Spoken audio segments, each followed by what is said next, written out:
Bills, House Bill 622.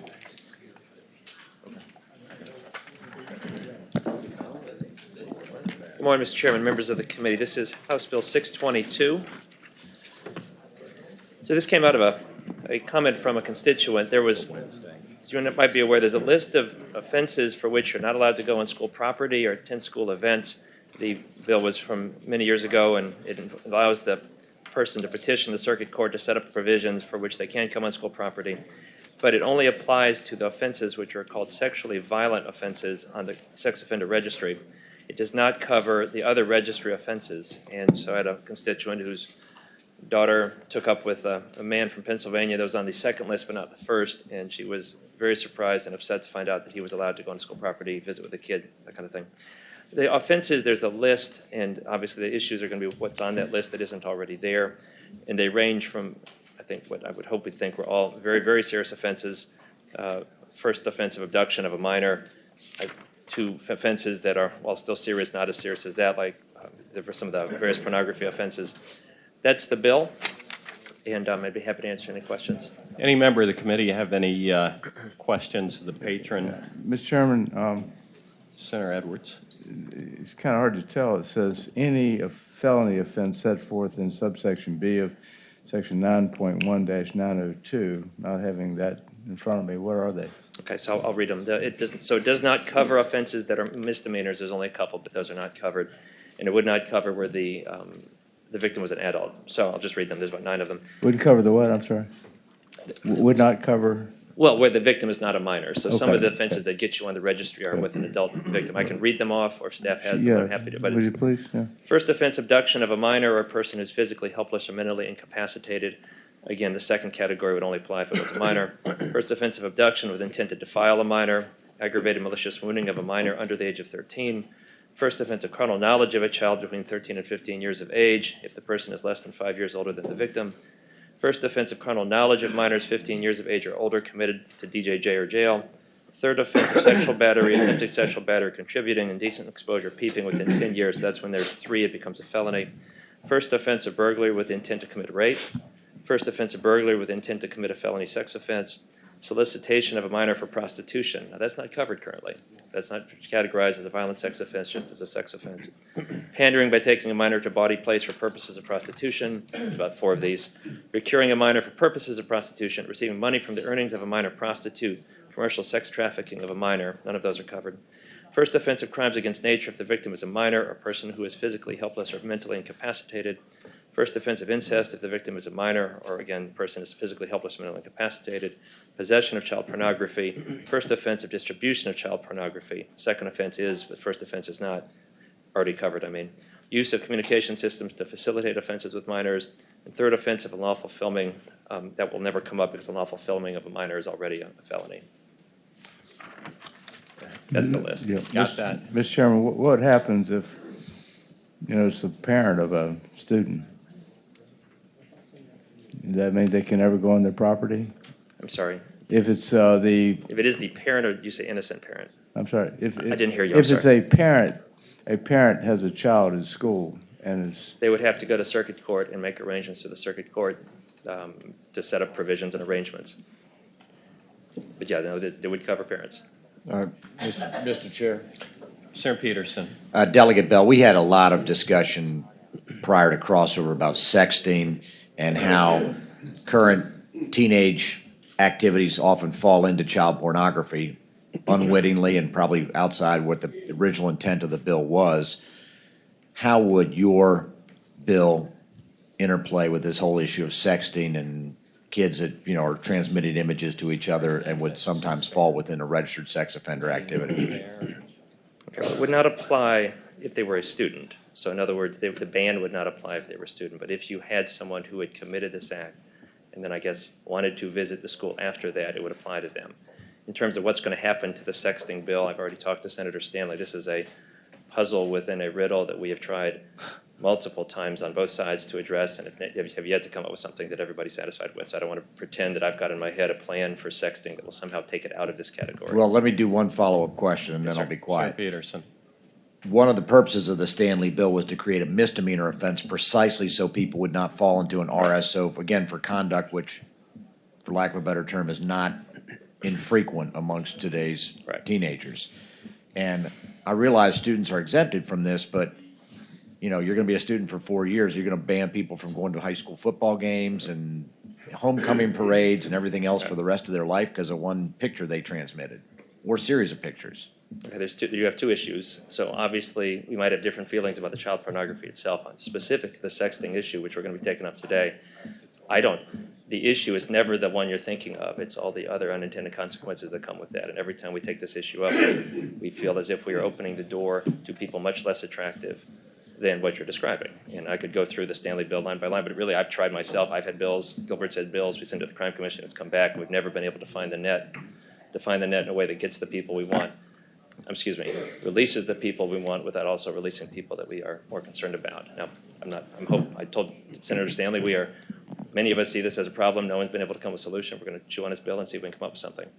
But right now, that's not law. I certainly wouldn't want you to vote on this on the assumption that that passes. I guess I'd say it that way. Thank you. Mr. Chairman, Senator McDougal.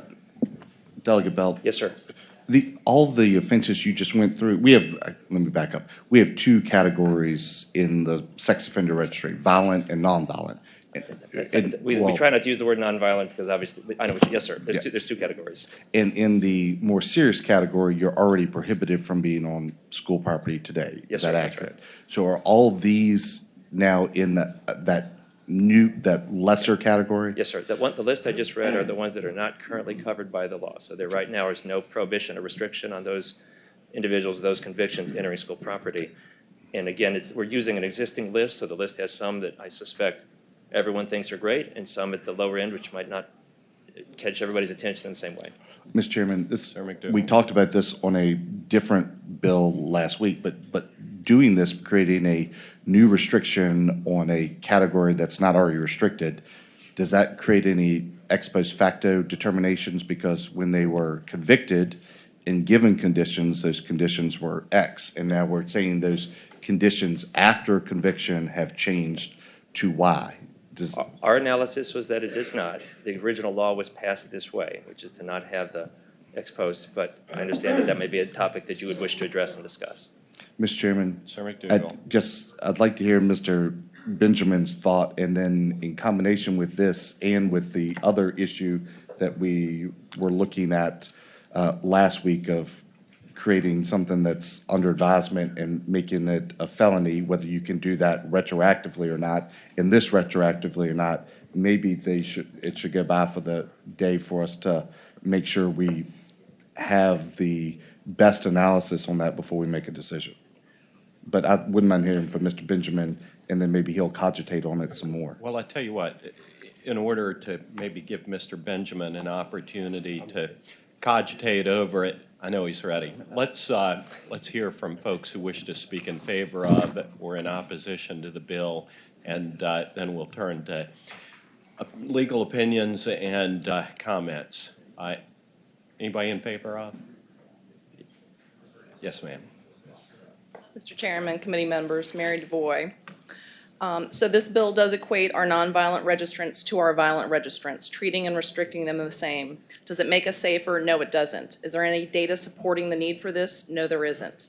This bill is not for convictions in the future, as you just mentioned. Per code, this bill goes back to the beginning of our registry. So these parents, grandparents, and guardians will lose the ability to transport and participate in their children's education and activities as of July 1st, with no due process and no notice. This change will apply to the majority of Virginia's nonviolent sex offenders. There are currently 3,598. Back in 2007, when a similar expansion in this law was made, the parents were not notified of the change, but the schools were. When some parents were called to sign paperwork or to pick up their sick child, the schools called the police on those parents and they were arrested. Sex offender bills hold the #1 slot for most requested legislation with a fiscal impact statement in Virginia. But yet, the costs of the retroactive applications are never captured in the fiscal impact statements. I've worked up an estimate of how many nonviolent registrants I think this bill will sweep up, and it's at least 700. If a fraction unwittingly violates this law, the $50,000 fiscal impact statement is not near enough. Investigations, prosecutions, and prison cost money, a lot of money. Information comes cheap. If this bill is to pass, I ask for a line to be added that the state police must notify every affected registrant prior to July 1st. Certainly, the cost of this mandate pales in comparison to the alternative. Finally, I will finish where I started. Nonviolent RSOs are not the same as violent RSOs. Those with a legitimate need and no criminal intent should be allowed to continue with their parental duties and not face a felony. It's time for Virginia's sex offender laws to be based on facts and proven processes. This bill is not based on either. Thank you. Mr. Chairman, I have a question, somebody. Well, Sarah Edwards. I guess the patron, is this bill as a result of any particular event that happened, that a problem you want to solve involving an actual event? Or? Yeah, I mean, there was a grandparent, I guess, actually, at this stage, it was the mother, who was upset that the sex offender friend was able to go into school property and was assumed that it was illegal under the existing law, and discovered that when the Pennsylvania law was applied to Virginia law, it fed into this category, Category B, not Category A. I mean, more generally, anybody that goes to a grade school, if you think that, I mean, they're not set up as prisons, they're not hard targets, people just come and go, and this list of offenses either catches your attention or doesn't. I mean, and again, the ones that certainly caught my attention were the issues about solicitation of prostitution for a minor, procuring a minor for purposes of prostitution. I don't want that person walking around the hallways of my daughter's elementary school. It's not more complicated than that. Now, it may be that we all have lines somewhere, and if that's your line, then obviously a majority of the committee will work its will. Mr. Chairman, would the patron be willing to put a provision that the state police notify everybody? I don't have any problem with, we're not trying to trap people, we're just trying to keep them out of schools.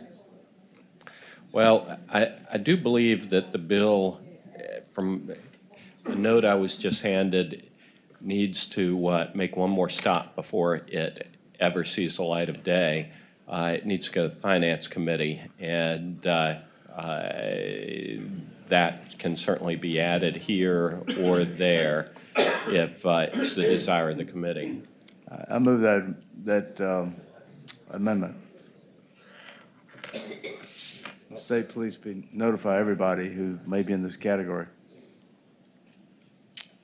All right. That motion has been made and seconded. Any discussion? All in favor signify by saying aye. Aye. All opposed? One no. Mr. Chairman. Sarah McDougall. Delegate Bell, I Yes, asked this question the other day. Y'all in the House, y'all have a different process than we do. So y'all sent more bills out that had fiscal impacts than we do. Yes, sir. This is one of 5, am I mistaken? No, I think we had 5 total. 5. They were funded in the House budget. There were lots more, but they didn't make it out of. Knowing that this is yours, and so maybe that gives the bias in the question, where do you rank this in the scope if we're not doing all 5? I would respectfully ask a chance to see if you like them first before we, the Sophie's choice of her quintuplets, because if you don't like it anyway, then I'd hate to make that the one to put on the lifeboat, and then I don't have, my metaphor is broken, but then you throw it off the lifeboat for another reason. This is the only one that's mine that also biases it because it's my bill. So I would, if we reach that point in the discussion, I'd be happy to sit down with the people who have bills and do eeny, meeny, miny, mo. Let's do hear from Mr. Benjamin briefly. But I appreciate being asked for the input. Thank you. The earlier question, Mr. Chairman, had been whether there are ex post facto considerations here. And the answer to that depends upon whether you regard this additional restriction on the ability of a parent, for example, to bring their child to school or to attend school events as punishment. Courts are beginning to characterize these sorts of burdens as additional punishment because they are, in some instances, so sweeping. There are so many prohibitions against those who are required to register. If it's punishment, then it's unconstitutional because it increases the punishment of an offense that was committed some time ago. And so, yes, I think there is an ex post facto problem, and that is one reason why we have always sought to make these sorts of changes prospective instead of retroactive. The retroactivity creates the problems that Senator Edwards noted in notifying everybody that suddenly they cannot go upon school property. You may have people who are required to register who have been bringing their children to school for years who don't know that all of a sudden it becomes a criminal offense for them to do so. And so, at the very least, the bill should be made to extend prospectively, and to do that, on line 12, after the word offense, you would insert the words committed after July 1, 2018, and then the word and. The other problem, though, is that up until this bill came before the committee, we've always had two categories of people required to register. One was people required to register because they've been convicted of a sex offense. The others were those who committed a sexually violent offense. Those two categories, you know, if you've been convicted, you fit in one or the other of those two categories. This, for the first time, creates a third category of somebody convicted of a sex offense where a victim was a minor. The committee has always historically sought to avoid, or has been sensitive to, bills that create the very real probability of what the committee sometimes calls the Christmas tree effect. There are other statutes that create the same sorts of burdens, and you would expect then to see a similar bill each year adding to this, where this would be the beginning of a third category of people required to register. It's also a felony. All right. Thank you.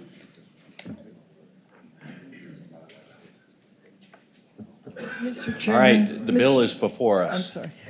I had a question for the All right, patron. Senator Howell. I'm not sure I understood your question or your answer earlier. The fact is that one of your constituents was concerned to discover that a nonviolent sex offender could go and visit his child in the school. That sex offender didn't do anything. No, it was. So she was just It wasn't her. It alarmed. wasn't his child. But yes, you have the basic facts right. It was not a subsequent crime. The senator may remember the original bill that this passed years ago. It was a rapist went on and dressed up as Santa Claus, and there was no evidence that while there he had committed a additional subsequent offense. But the parents said, "I cannot believe that this is something that's legal under the laws of Virginia." And that was the same reaction she had. So. I think Senator Stewart may have a suggestion. Yes, sir. Delegate Bell, I like where your bill's going. I sense a few concerns on the committee, and I'm wondering if you would consider or just think about this. What if under this second category that you're proposing, we gave the court the ability to bar them from the property on a case-by-case basis? So rather than having the absolute mandate under each one of those, the judge could look at that and determine if he felt it was necessary to bar that individual. Is the senator meaning at the time of sentencing or at the subsequent hearing? I would say at the time of sentencing is when it would be done. I would suggest they already do have that power. Okay. I've seen things like that where they So say this would apply across the board where Yes, they sir. would not put that in. Okay. Yes, sir. All right. mean, Mr. it's- Chair, just, Senator Deeds. doesn't the court already have that authority? That's what I was trying to. Yeah. I've certainly seen court orders where they say, Make a motion. and you may not have unaccompanied contact with children for the rest of your life. For instance, that would be a term of order, and even after the supervised probation ended, I would think this would be seen as a subset of that. Or you don't want to? Senator McDougal. Mr. Chairman, just I think that there's a lot of discussion and thoughts in multiple ways. I think that if this were to pass to us to go to finance, and we have some tough decisions in finance to make as well. So to move the process along, I'd move to report and re-refer to finance. All right, it's been moved and seconded. Clerk will open the roll.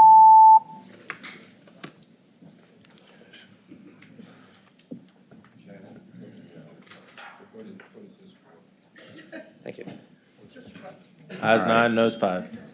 All right, we'll Thank you. see you in finance. Yes, sir. The just for the House patrons here, the order that we have people signed up are delegates Kilgore, Habib, I think, is going to go a little bit later, Collins, Jones, Klein, and we're going to call you all. If you don't want to stick around, we'd be more than happy to call you and let you know when your bill is coming up soon. Delegate Kilgore. Thank you, Mr. Chairman. I have House Bill 672, All right. and there is an amendment on that I provided legal counsel. Mr. Chairman, there are two amendments. The first amendment is on line 174, which after Virginia to be stricken is, "And no fee shall be charged for such return or reinstatement of a person's driver's license," and replaced with, "provided that such person has paid the applicable reinstatement fee." And then on line 177, after suspended, insert "or revoked." Okay.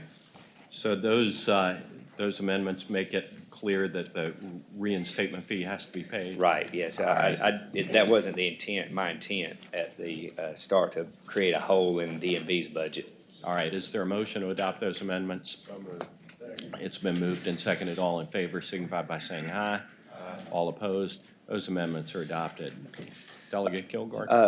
Mr. Chairman, members of the committee, this simply provides that DMV will not suspend those licenses of people who have had a civil judgment against them for uninsured or underinsured when they get a judgment against them for accidents or for cost to a locality for emergency response to accidents resulting from those traffic violations. What this is, repealing this is because, folks lose their license for a long time, don't have a way to get it back.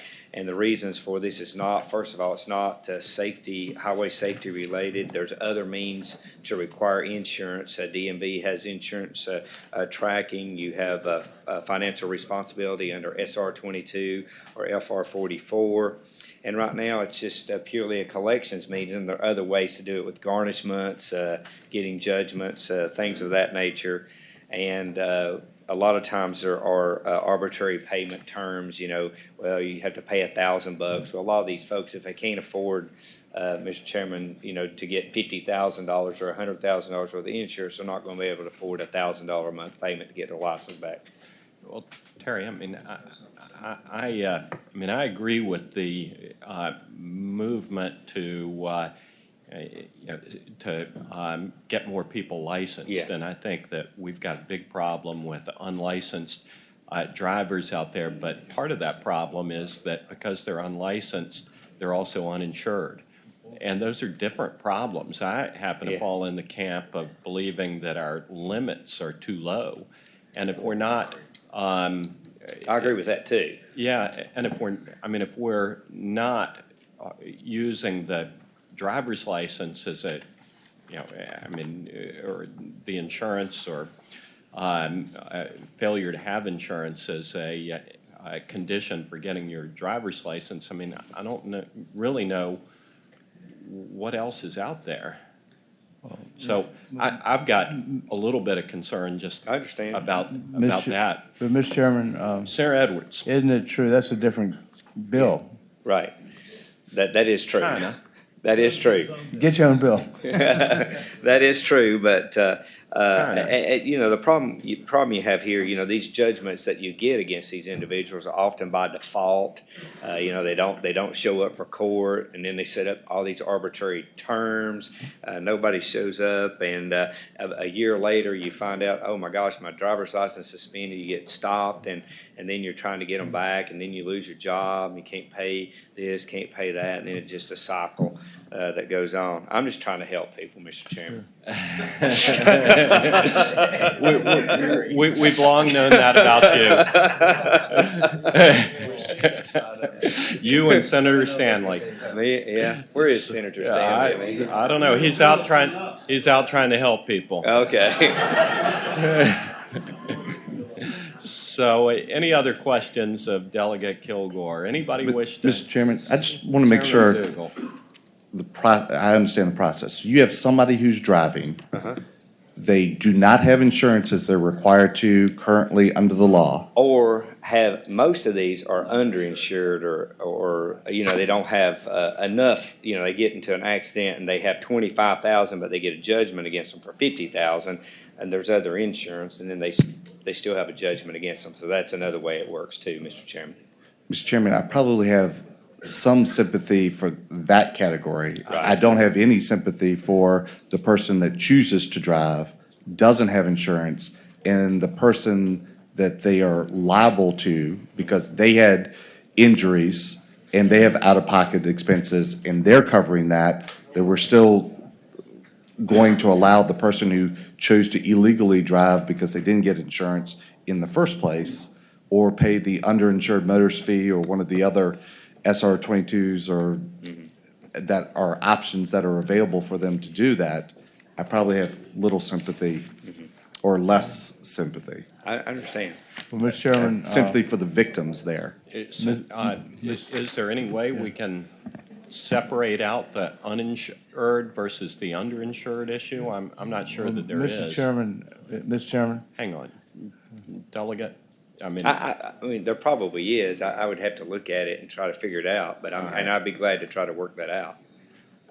Sarah Edwards. Everybody can buy uninsured or underinsured insurance. I mean, that's a possibility too. So it's not like there's not a remedy out there. Yeah, I'll buy it. Mr. Chair. Senator Peterson. Yeah, just so I understand the current law is if you're driving and you cause an accident, either you don't have insurance or you don't have sufficient insurance, and there's, I would take it, a UIM or what we call a UM claim would be brought, and then there's a subrogation claim brought against you by the carrier. That's correct. And then a judgment is entered, which I think you're correct would usually be a default. Right. And then under the code, you have 3 years to pay it off. Right. So we're now 3 years after not just the accident, but the subrogation judgment. So it could be 5 years after. So, I mean, they kind of get 5 years. I mean, I have a hard time believing I'm here defending the insurance industry, but the current law I thought is he was not. going to be on my team. And you know what? I I should be on your team because I vote for almost all these bills, but I'm just like, we already give them a pretty sufficient window of time. I mean, we're not like we immediately pull somebody's license as soon as they cause an accident and they don't have sufficient insurance. I don't know. Mr. Chair, Just make sure I got it right. Sir Pete. I'd move that we give the delegate time to sort this out and pass this by indefinitely. Well, why don't we, there may actually That would be some people. That would be some time. There may actually be some people here who'd like to be heard before Okay. we take that up. Anybody wish to speak in favor of this bill?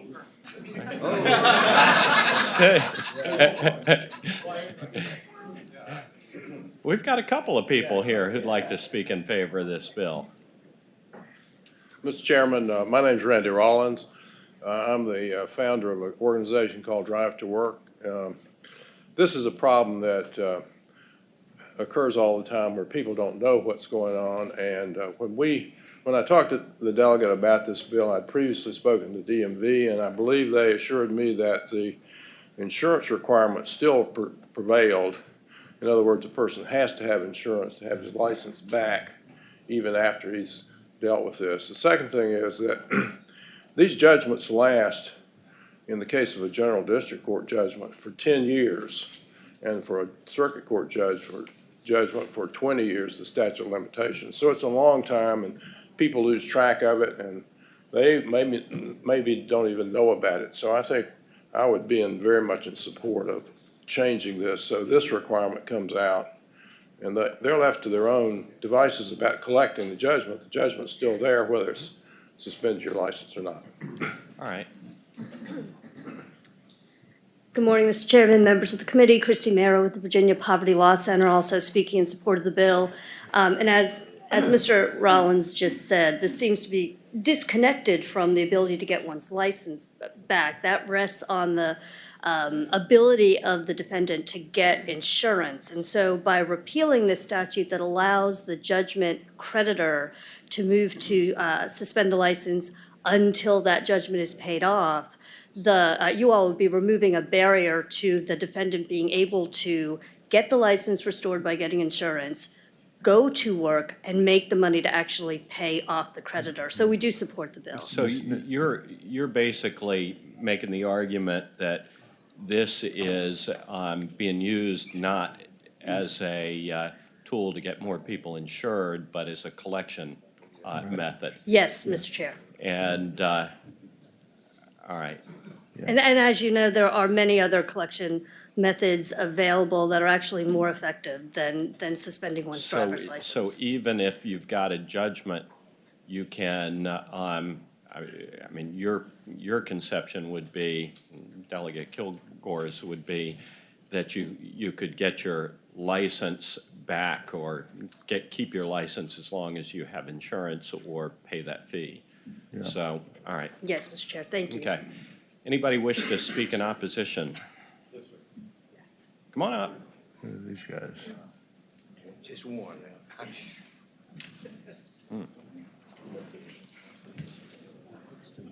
Mr. Chairman and members of the committee, my name is Mike Murphy.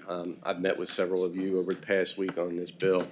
I am a subrogation attorney, have been for about the last 18 years, so I am intimately familiar with how this process works. Unfortunately, what you just heard is a misconception of how the law works in practice. The law is meant as a means of compensating victims of these people that are driving without insurance. That's its primary purpose. Secondary focus is to make sure that once the people that are on the road have had an accident or identified as an uninsured driver, that the DMV is notified so that we can identify who they are and require the financial responsibility aspect of the law to kick in. That part is what's called the SR-22, which is essentially prepaid insurance. So in order for these people to go back out on the road after we've identified them as uninsured, we have to ensure that they're safe to go back out. And that's to have this SR-22 in place. If we remove this system, this scheme that's been in effect for the last 68 years at least since the Code of Virginia was enacted in 1950, I'm sure it goes back even further than that. It's also the law in 47 out of the 50 states plus the District of Columbia that have a similar statutory scheme. So we're messing with issues of reciprocity amongst these different states. But there's also a fundamental misunderstanding about what it takes to get your license back. It's not required that they pay the judgment off. It's satisfactory that they have a payment arrangement with the judgment creditor in place. There's also a provision already built into the law that allows a court order with no cost to the debtor. Just letting you know that timer, that's for everybody in line behind you. All right, sir. I'll defer to the other folks in line. Thank you. All right. Thanks. Good morning. Sharon Horner, subrogation attorney in Virginia, 26 years. A couple of big misconceptions. 46.2-417 that's scheduled to be repealed does not affect underinsured drivers. We are only allowed to suspend uninsured, not underinsured under the statute. A misconception. And another big misconception is I only know over my 26 years, the only way DMV knows that there's an uninsured motorist out there that's caused property damage or bodily injury is if we request DMV to suspend their license. That is the trigger, and that is how they know that there's an uninsured driver. Police officers aren't given tickets for uninsured, and people say they have insurance at the scene. There's no other way that would ever get reported to DMV if we're not doing it to enforce the ability or make people have insurance. And the second thing about the onerousness of insurance companies, once again, $1 a month will do it if you have the right attitude about it. So I thank you. Thank you. Step on up. Thank you, sir. Make your most salient point. I will, Your Honor. Sorry. That's all right. Senator, not yet. Right. I'm in the wrong forum. To address the underinsured motorists, The statute as presently written does not allow you to suspend anybody's license if they had Virginia minimum limits, which is the 25, 50, 20, which I agree is woefully inadequate for today's Tesla environment. We'll see if the speaker behind you agrees with that. I wasn't paying attention, sorry. I- Didn't hear You what you never said. are when we're talking about limits. Didn't, that's not true. It's not true. You must not have been in Senate Transportation this year. Mr. Chairman, members of the committee, Chris Legault for PCI, Chubb, and Nationwide, and I'll be very brief. We are opposed to this bill, have been since day one. It just rewards irresponsible behavior, holds, the bad person not accountable for his actions. The person who didn't carry enough insurance or carry no insurance whatsoever. So I urge you not to do that and to vote to PBI this bill. Thank you. Thank you. Chris. Morning, Mr. Chairman. Kelly Sealing from Geico, and we oppose this bill for the reasons previously stated and because we don't want the victims to be victimized even further. Thanks. Thank you. Mr. Chairman, members of the committee, Jackie Stone on behalf of State Farm, we join in opposition. Thank you. Thank you.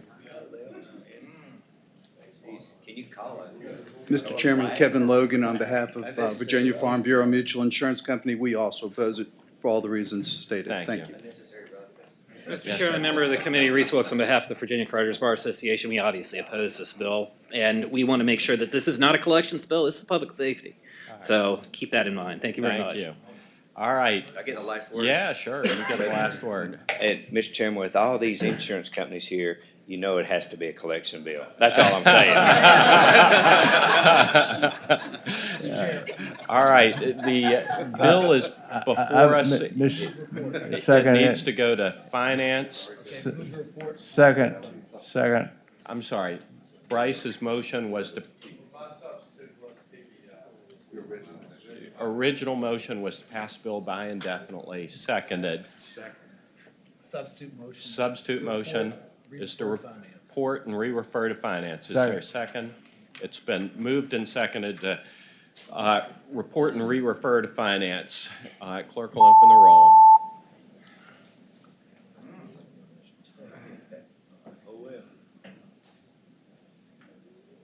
Ayes 6, noes 8.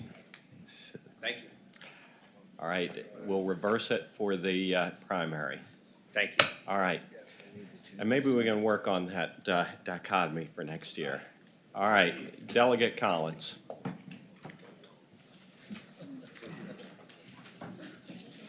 Let's do 181 first. Yes, sir.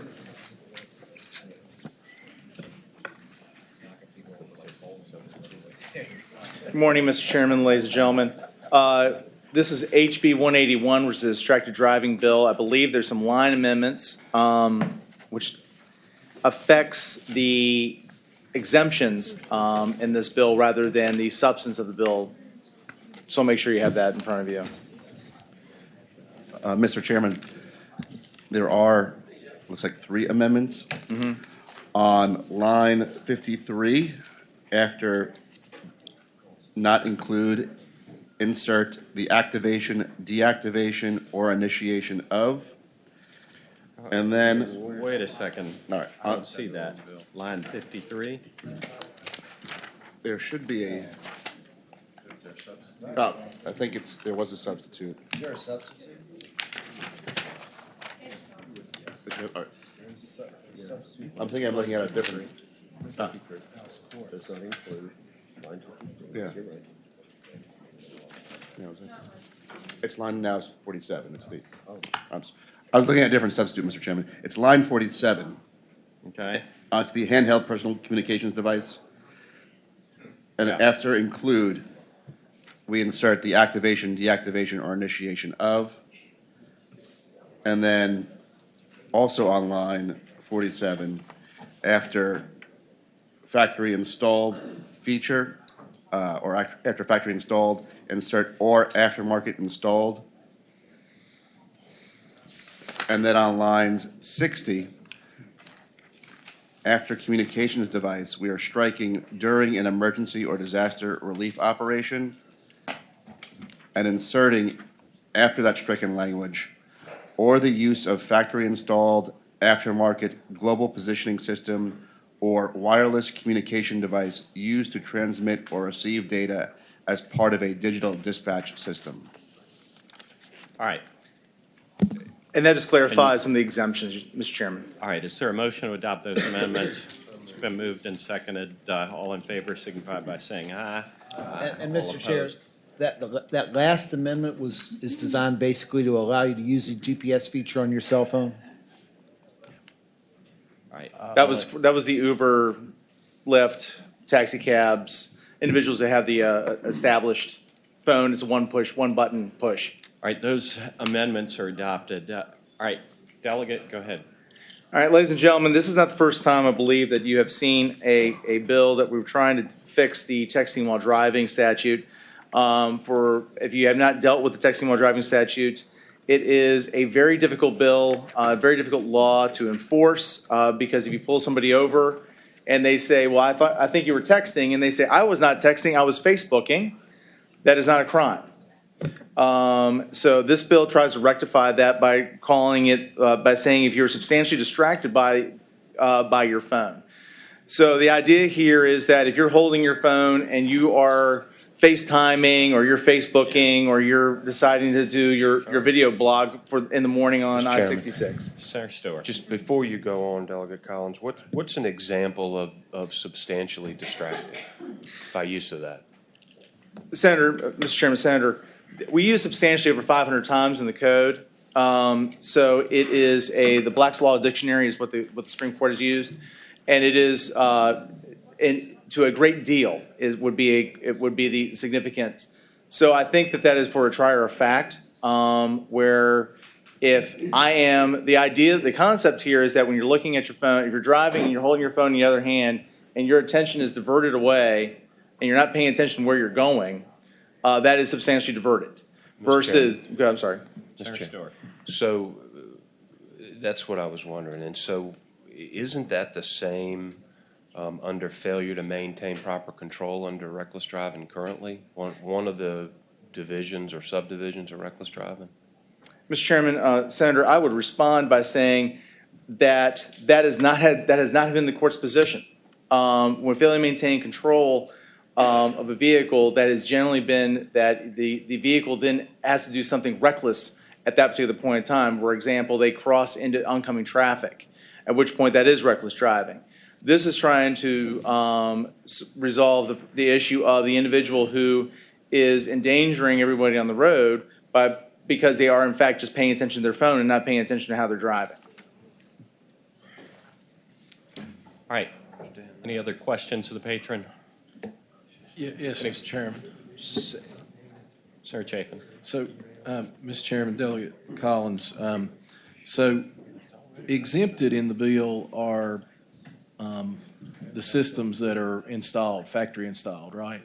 So I can Facebook or text or whatever I want to do as long as it's installed in my car, right? Mr. Chairman, Senator, if your car allows you to Facebook, if your installed features of your car allow you to Facebook while the car's in motion, then yes, there's an exemption for that. But it's my understanding that the cars that are currently in place now that have those features are either voice to text, or voice to answer, versus actually being able to pull up the Facebook up on your screen and play and respond on Facebook individually. My understanding is that those features are disabled while the car is in motion. So, Mr. Chairman, further question. Delegate Collins, would the use of Waze, let's say that while I'm driving to Richmond, I want to find out if there are disabled vehicles on the side of the road, for example. That would fall under the purview of this bill, wouldn't it? Mr. Chairman, Senator, I would respond yes. If it is substantially diverting your attention away from the road where you're paying more attention to your phone than the actual operation of that motor vehicle, then yes, sir.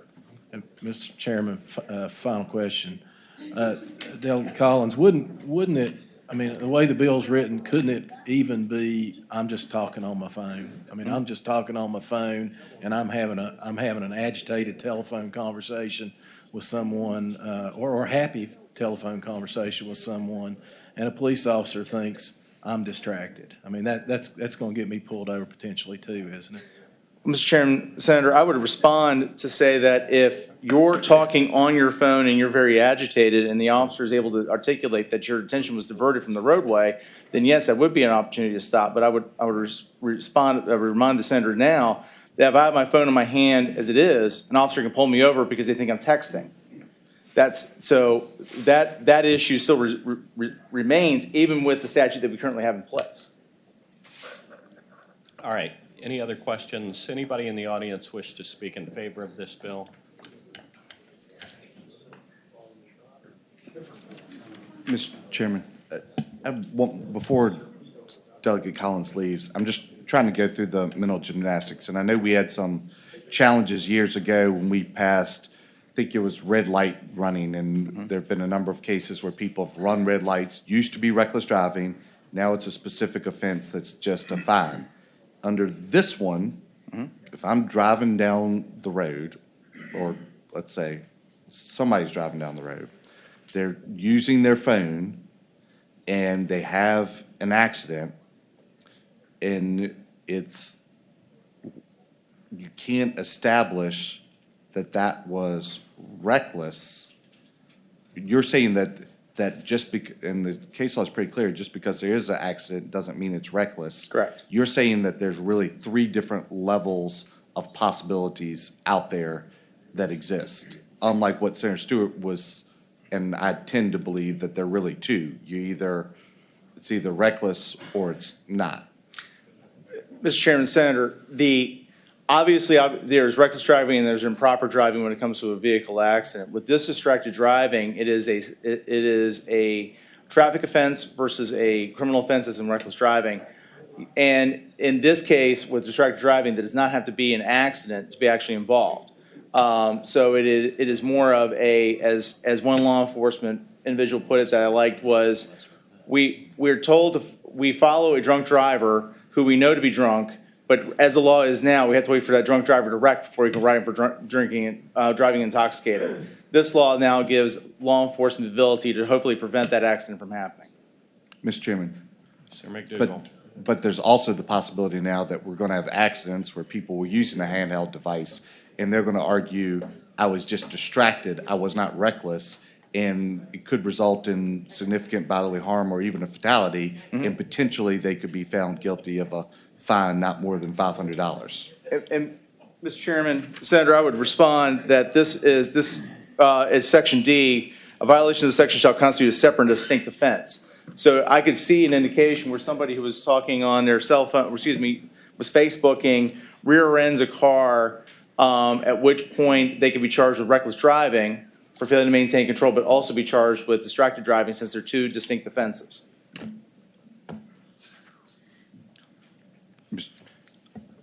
But they could also be charged with just. All right, let's hear from advocates for and against. Hi, I'm Patty Kraszewski, and I'm here not just because my daughter Lainey was killed by a distracted driver, but also because my 2 surviving daughters drive these roads and I drive these roads, and I see daily how many of the drivers around me are distracted. It appalls me, but it doesn't surprise me that traffic fatalities have spiked in recent years. In Virginia, despite safer roads and high-tech cars, more people than ever are dying. That's because we have in Virginia an epidemic of distracted drivers and a lack of enforceable laws to fight it. I just returned from a trip to New York State to visit relatives where I spent weeks observing New York drivers. I saw 1 driver on the phone in all that time. Here I see dozens of distracted drivers a day. The difference is that New York, like many other states, has strong enforceable laws against distracted driving. Now, I love Virginia. I'm very proud to be a native, even if I had nothing to do with it. But I can't help feeling embarrassed, not to mention scared, when I leave places like New York and Maryland and DC and drive over the line into Virginia. It's as if I've driven from sanity to insanity. Right now, we're being bombarded with news of the latest mass shooting. Good people on all sides are debating ways to prevent the next random shooting or act of terrorism. The scary thing is, these are so hard to prevent. We can debate law enforcement and gun policy and mental health issues, but it's impossible to predict when the next shooter or where the next shooter will open fire or the next terrorist will set off a bomb. There's nothing random about distracted driving. We have great power to prevent this slaughter of innocents. We have great power to prevent the violence on our roads. Just as we can predict that distracted drivers are more likely to cause a crash, we can predict that passing stronger laws will save lives. It's said that 93% of car crashes are preventable, and a big chunk of these preventable crashes involve distracted drivers. I'm just one grieving mother. I've lost just one child, but you here have the power to prevent road deaths and save lives of many daughters, sons, sisters, brothers, fathers, mothers. In Laney's name, I beg you, please use that power. Thank you. Thank you for being here.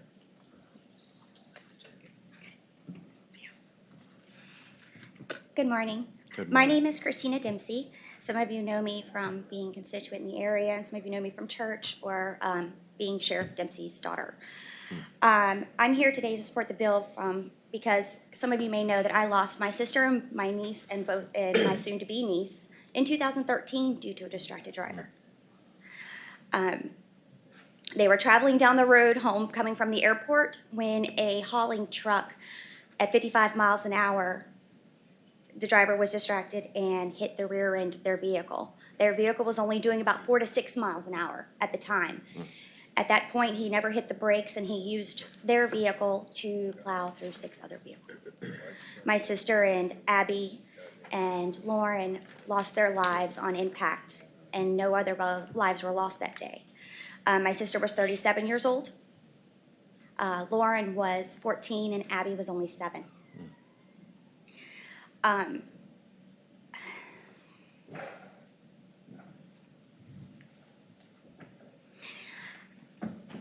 Due to the fact that we do not have a bill in this area that does, or anywhere really, that is for distracted driving purposes, he didn't get charged with distracted driving and charges did get reduced at the end. But I can tell you as a firefighter paramedic in Northern Virginia, I've been a firefighter paramedic for about 20 years. And working in Northern Virginia, I can tell you that just yesterday, how many auto accidents we ran on 95 and Jefferson Davis Highway and Route 1. A lot of them, I can't tell you, yes, it's 100% distracted driving, but some of them are very obvious and some people are very come forth and say, and I've seen them result in injury, minor, fender benders, or even death. When we're trying to respond down the road to a call, whether it's on or off the interstate, sometimes we are unable to, move around vehicles because of the traffic. You would think with a big red fire truck and lights and sirens that some people would, they do their best to move out of the way, and sometimes we understand that they can't. But when they're on their cell phone or reading their phone because they're sitting in traffic, it doesn't matter how many lights and sirens that we have, they're zoned into what they're currently doing. And it's delaying our response to go help somebody. It's hard for me to still continue to do my job, but I always look at the fact that my niece was always so excited to know that her little aunt was a firefighter paramedic and rode in big red fire trucks.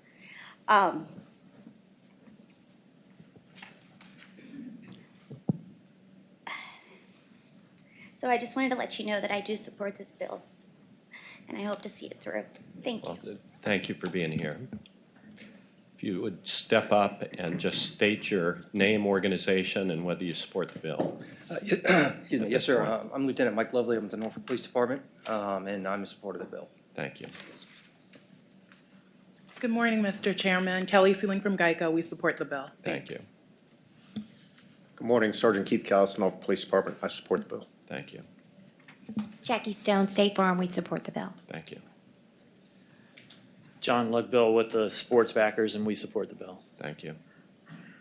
Nicholas Smith, I live here in Richmond, and I support the bill. It's definitely better than current law. Thank you. Mr. Chairman, Patrick Cushing on behalf of AAA, and we support the bill. Thank you. Mr. Chairman, Rob Bohannon here on behalf of the Virginia Transportation Construction Alliance, the Road Builders Trade Association. We support the bill. Thank you.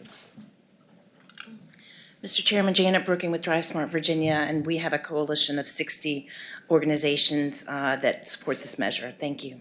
Thank you. Good morning, Mr. Chairman. I'm John Jones, representing the Virginia Sheriff's Association, and we support the bill. Thank you. Mr. Chairman, Bud Vi, Virginia Bicycling Federation. We see all this distracted driving out there. It is a You all support the bill epidemic. too? We have a good view of it, and we would like to see you pass this bill. Right, thank Very you. much. All of our members would. Thank you. All right. Bill's before us. Mr. Chair. You have anything final you'd like to say? Mr. Chair, Senator Peterson.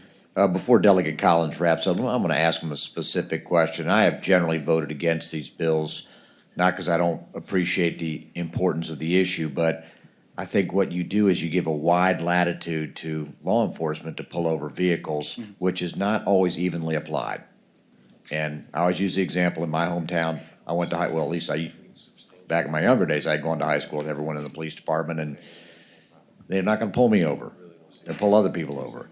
How do we keep accountable who's getting pulled over on a statute like this, which has such a wide discretion?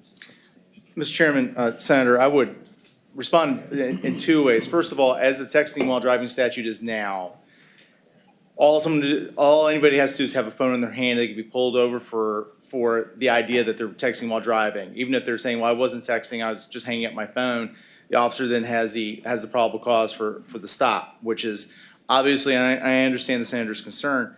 The other thing is in conversations with some individuals, as part of this, because I understand that in the House side we ran into some issues with the same kind of conversation, is that I think that we should have an annual report generated that results from this code section, and it can be cross-referenced with race, so that we can see if this is being disproportionately applied. Now, I was a police officer for 6 years, and I would like to have thought that I only pulled people over that I thought were breaking the law, but I understand the concerns that the senator raises.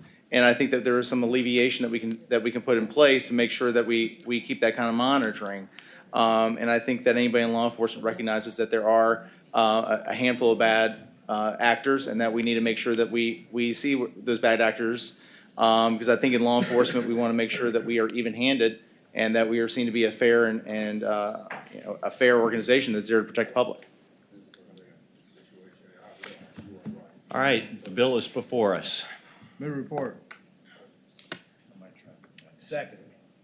All right, it's been moved and seconded that the bill be reported. Clerk will open the roll.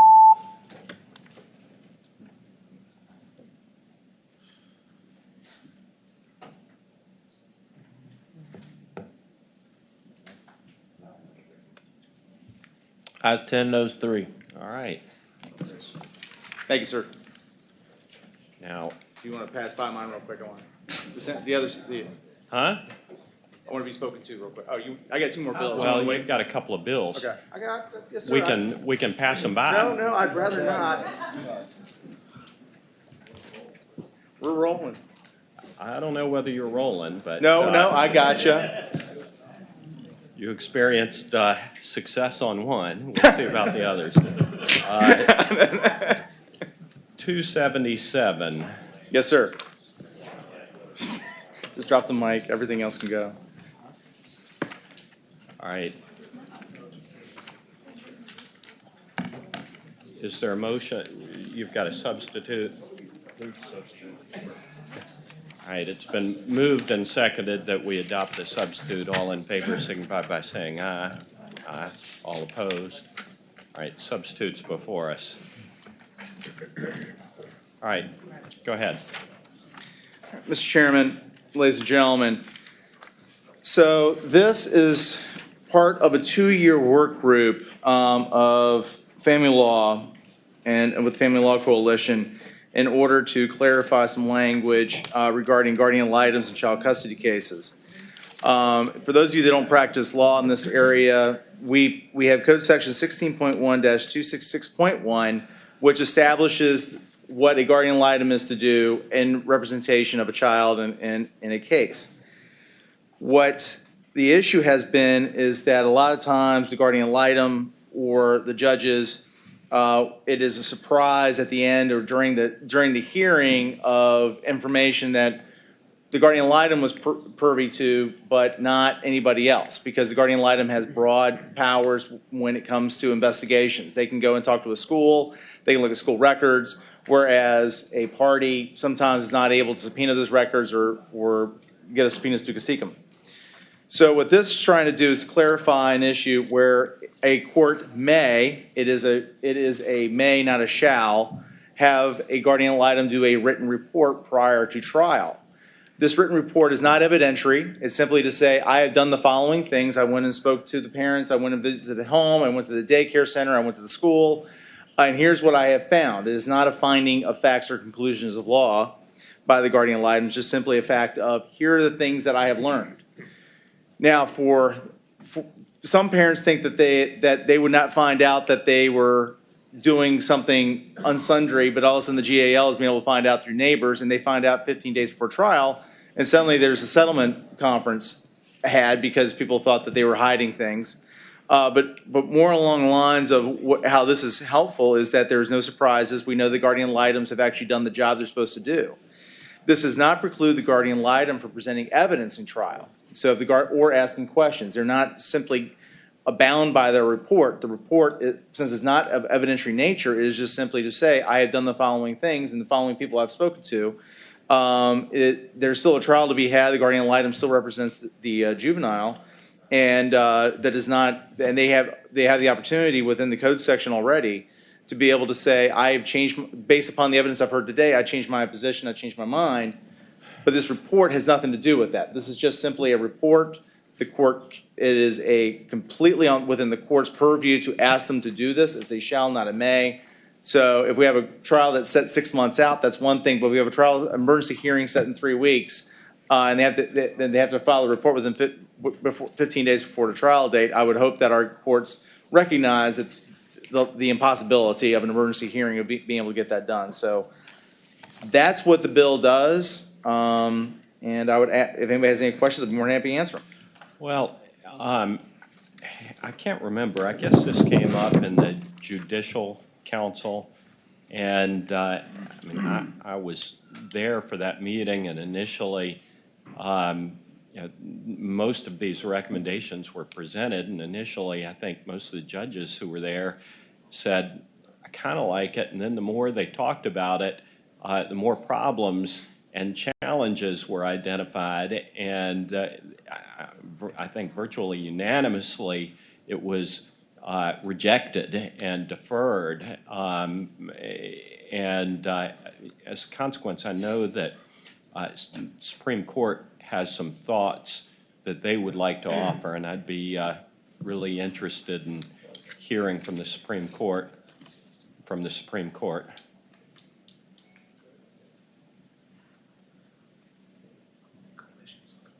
Good morning. Thank you, Mr. Chairman, members of the committee. My name is Sandy Carrison. I'm with the Office of the Executive Secretary at the Supreme Court of Virginia. The Judicial Council, the Judicial Conference of Virginia for District Courts has serious concerns about the bill. The Judicial Council Conference for Courts of Record had some requests for language changes, but they would have no position with those changes. Appreciate Delegate Collins and the proponent hearing the concerns that I voiced on the Judicial Conference behalf during the session. I believe that there are two areas of disagreement, major disagreement that remain, and to properly frame Sandy, it.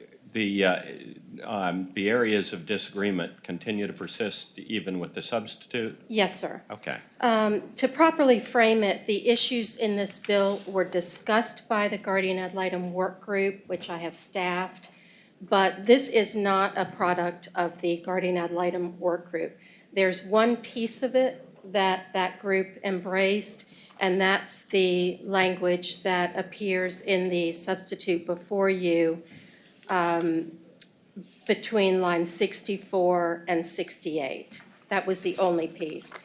The concerns with regard to the rest is that the bill, though it was brought by the Family Law Coalition, would affect majority of cases in the juvenile courts, not just custody visitation cases in which they would be involved, those lawyers, family lawyers, but also the myriad of other cases in which a guardian ad litem shall or may be appointed, including abuse, neglect, foster care, termination of parental rights, protective order cases involving minors, cases in which minors are themselves parents, and a petition is before the court, and a guardian ad litem represents the best interests of the child. The judges, district judges, were concerned that lines in the substitute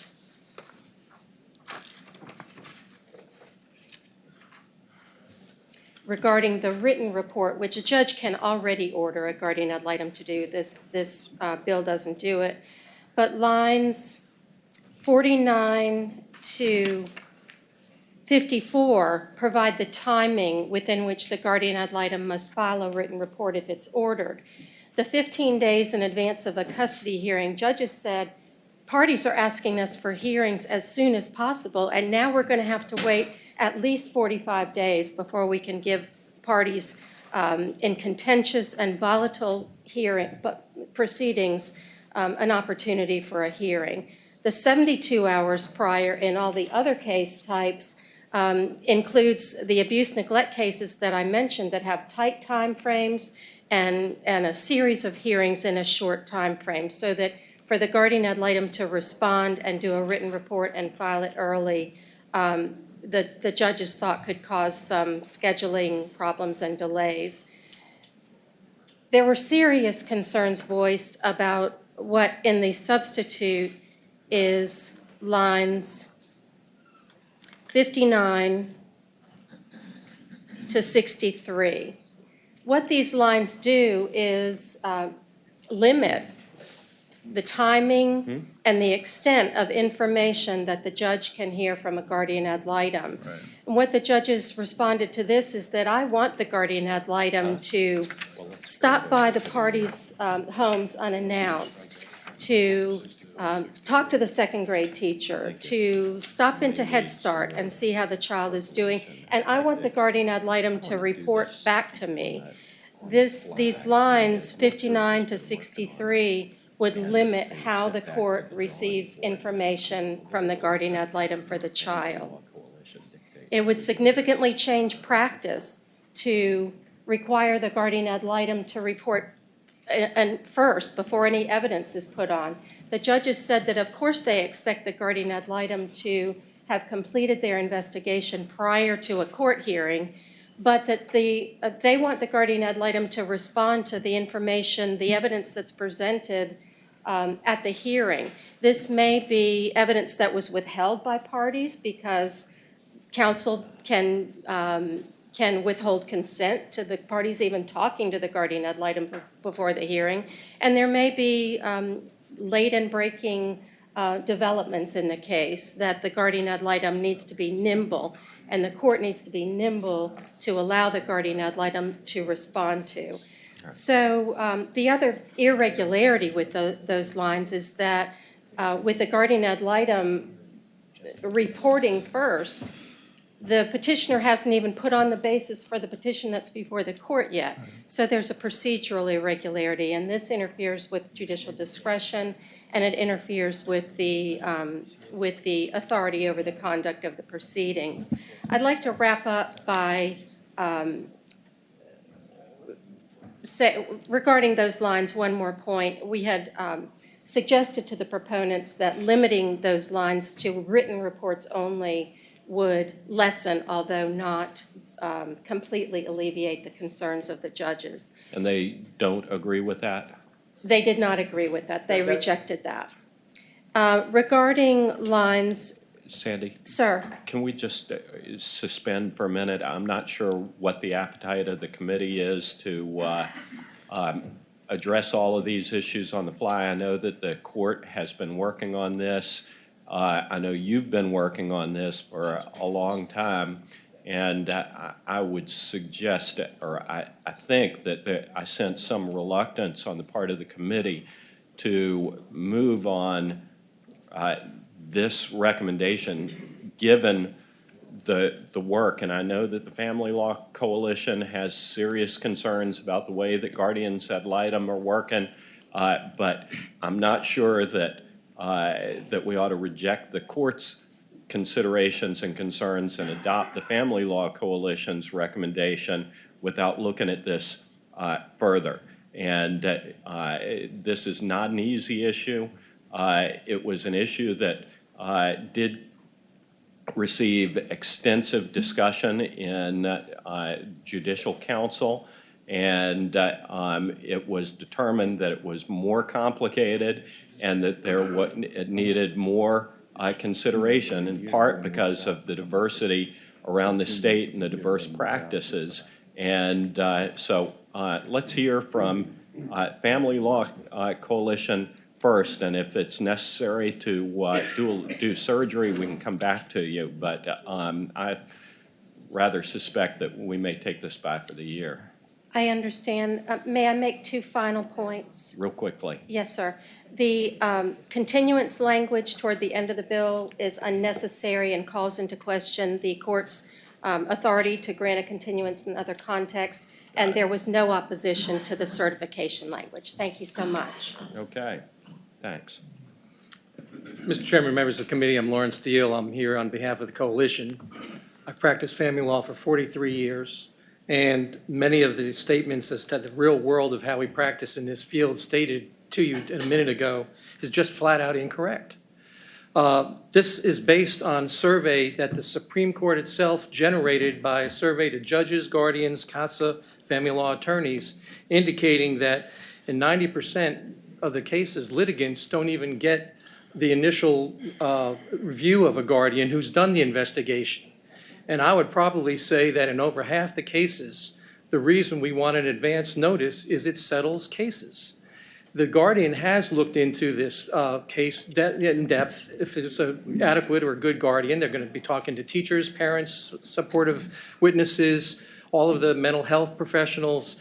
They do their job generally. And it is necessary to have an advance notice so that, one, we can prepare if we don't agree and know, okay, this is an issue that's a concern, let's focus on that, rather than coming in almost as a, we don't know where the guardian's going at all. But it does settle cases, reduce court time. The allegation that we have to have quick things and we wouldn't have time for 15 days notice is an invalid point, because the court, if there's an emergency hearing, abuse or anything of that kind, always can hear these, and these are optional mays as far as the court can opt out on this 15-day notice. But in the general practice area, I would say that you go in for an initial hearing. If the mediation doesn't work, then the real world is you're going to have a full hearing 2, 3, 4 months down the line with a temporary order. Plenty of time to do the investigation, plenty of time to get an advance notice, and to help the parties work together on this case and to settle the case. This clarifies that some judges believe, based on their own survey, that the report itself is evidence, and clearly that's hearsay. It's not, and this clarifies this bill, the fact that based on the lack of uniformity around the state, that these reports are just reports as a guidance, but they're not evidence. The evidence is in the court. And this clarifies the inconsistency on that. The conformity of the guardian to what they've done. I can't tell you how many cases I've had where a client will call me up and say, I haven't heard from the guardian. Our case is 3 days away. And they haven't done their job. Now, that's probably the minority, but it happens. This would force them to have the knowledge of the advance notice of it. The judge doesn't know generally when you go in there what the guardian has done or not, because you don't cross-examine a guardian to say, did you do this, did you do that? They're not on the stand. And so judges don't know what happens. And in fact, 40% of the non-judges indicated that the guardian ad litem standards were adequate or worse, not good. So this provides the standards we need, the uniformity we need, and I think it covers the 3 or 4 areas of advance notice, no evidence of the report, and the other areas that Thank you, Larry. The report Mr. Chairman, I have a question.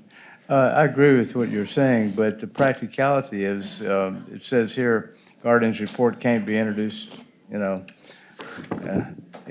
other words, all these advance notices they're impractical, is my experience. I think you're right. Once the guardian's report comes in, the cases usually get settled, but I don't know how you would do it with the rigidity of the way this thing is written. Well, I respectfully think that if the court and the guardians know that it's 15 days and the guardian could make a motion, there's flexibility in here. This is, the court can, adjust these things, but I think that 15 days is generally a reasonable time because these have been set out 3 or 4 months, not a week before. I agree that there's, emergency hearings and things like that, but I hear what you're saying. I think we need to start cracking the whip on guardian ad litems and have them do the job. But don't forget too, 15 days provides a time where we can settle cases, and that's what happens in the real world. Yeah, there was a running debate. It's true, except for the fact that it doesn't work that way. Well, it will if we get a statute, I hope. That's all I can say. All right, Senator Stewart. Mr. Chairman, Mr. Deal, couldn't you, for temporary, just do what you're wanting to do in a pretrial order? Couldn't you propose that to the court, let the judge enter that pretrial order and settle all this preliminarily until we have a chance to figure out what the best thing is to put in the code? I assume they could, but the problem is there's a lack of uniformity around the state. This was an attempt to give uniformity so that it's the same in but it Fairfax. could be done with the pretrial order, couldn't it? Well, a pretrial order, though, is discretionary, and so the judges that don't want it now are going to put it in later. And so I don't know if it's going to change the substance of what a judge does. Mr. Chairman. Senator Stewart. I have great respect for Mr. Deal. I know he's one of the premier guys in his field. I've referred cases to him myself, and I respect his opinion, but I also have great respect for the Supreme Court. And if the Supreme Court says this is unworkable, I think we've got to listen to that. So I think that we need to work on this a little bit more, so I move the bill be carried over for the year. All right, it's been moved and seconded that the bill be carried over for the year. Clerk will open the roll. Yeah. And now your easy bill, the one in which you seek to Highly controversial.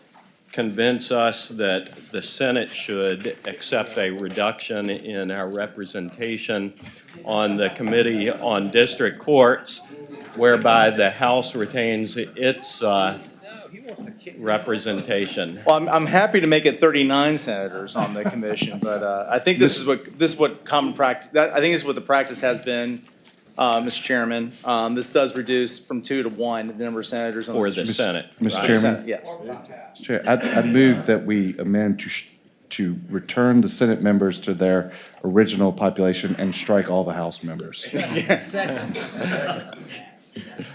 I'm in favor of that. And I'd like to retain the, all right. You don't object to that now, do you? I mean, I carried this on behalf of the speaker, so I'm sure I'll go and have a conversation with them later, so. What's the problem with the current composition of the committee? I think that the What's issue. the speaker think is the problem? No, with the I think current this has composition been of the I think this has been the appointment that we've been doing, and I think this has been this has been the practice, and I believe that this was the No, we've got 2 members on there, and it's represented, and apparently the speaker wants to take it away from the chair of the courts committee, and you want to take it away from the chair of the courts committee as well. Bad idea. Mr. Chairman, I remind the committee that in the Senate rules, we are not able to have appointments that are less than those of the House. So if you were to vote for Delegate Collins' version, it would be against our rules. You could vote for my version that eliminate the House members, because that would be in compliance with our rules. I think we generally try to adhere to the rule that if it ain't broke, don't fix it.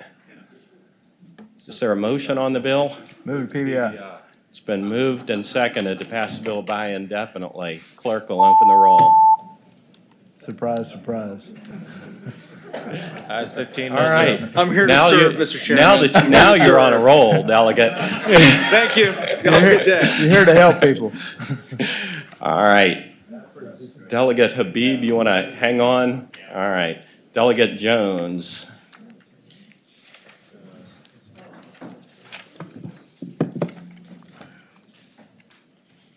House Bill 260. Yes, thank you, Mr. Chairman and members of the committee.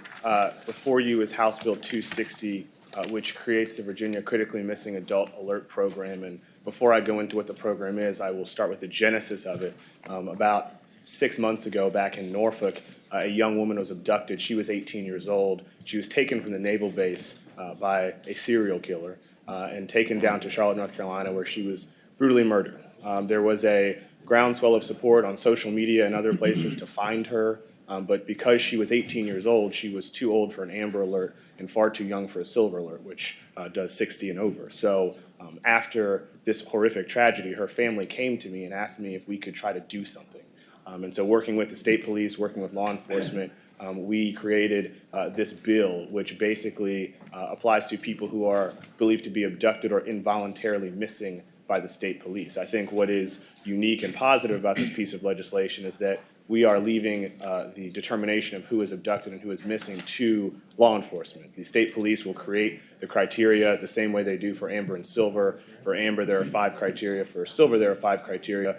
For this, it could be 15 or 20, but we want to make sure that we have a mechanism in place to make sure that we find folks who are missing between the ages of 18 and 60 who are taken not on their own volition.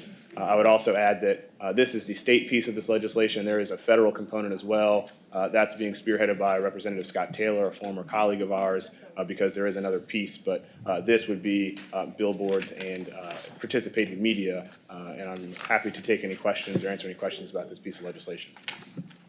You have a question? Any questions of the patron? Anybody in the audience wish to speak for or in opposition to the bill? Hang on. Yeah. Senator Norman's in line first. Senator Norman. Mr. Chairman, before I make the motion, this is actually something that has occurred to me in the past, and I have noticed, as many of us have when we drive down the interstate and the signs come up for Amber Alert, you don't see it all that frequently, but people do take notice of it, and I think that program has been pretty successful, and I don't think it'd be onerous to expand it. And so I compliment the delegate in bringing this forward and move a report. All right, it's been moved and seconded that the bill be reported. Clerk will open the roll.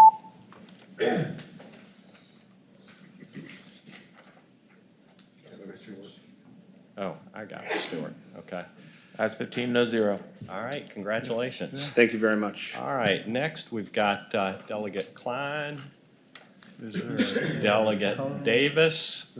Hopefully we've got a elegant fix for Delegate Davis's bill. We're not going to rehear this again. This is the joint and shared custody. I think we've got a substitute that I guess leaves everyone mutually dissatisfied or mutually satisfied. I think that as you remember, this deals with joint and shared custody. The Family Law Coalition, Delegate Davis, I think some of the other stakeholders and I communicated over the weekend, and on the substitute lines 26 and 27, we avoid watering down the language about best interest of the child being the dominant interest, and add language at lines 26 and 27, which makes it clear that the court shall consider joint or sole custody, and makes it clear that there's no presumption one way or the other. Is there a motion to adopt the substitute? So moved. It's been moved and seconded. All in favor signify by saying aye. Aye. All opposed. All right, the substitute's adopted. Any discussion? You okay with this, Delegate Davis? Yes, sir. Relatively okay? Sure, yes, sir. All right. Mr. Chair, was this recommended by whom? Well, this, my understanding is that Delegate Davis has been working with a constituency. You remember last week there were representatives of, I think, the Family Foundation and one other group. Family Coalition. We didn't like the approach that they advanced. I think he worked with the Family Law Coalition, and I don't believe that they have an objection to this. Is there a motion on the bill? I move to report. It's been moved and seconded that the substitute be reported. All in favor? Clerk will open the roll.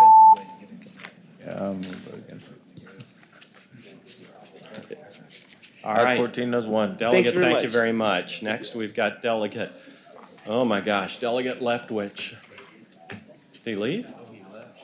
Oh, well, good. PBI. So we don't have to deal with that bill again. Yeah, on the grounds they didn't show up.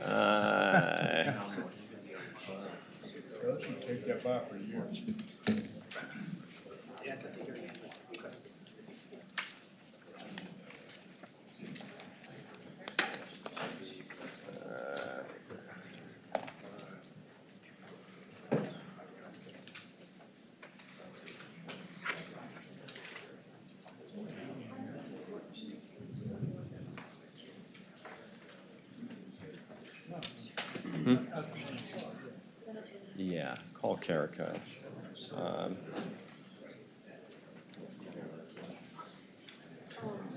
Call Carrico and Klein.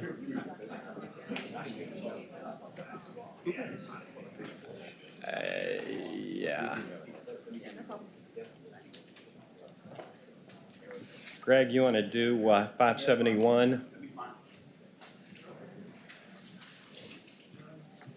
So Stanley's still. And Mr. Chairman, I'll let the committee know that there was one no vote in the Senate Rules Committee on Collins' incredibly offensive bill that you all just killed, and I cast that no vote. So now I'm happy to present my bills.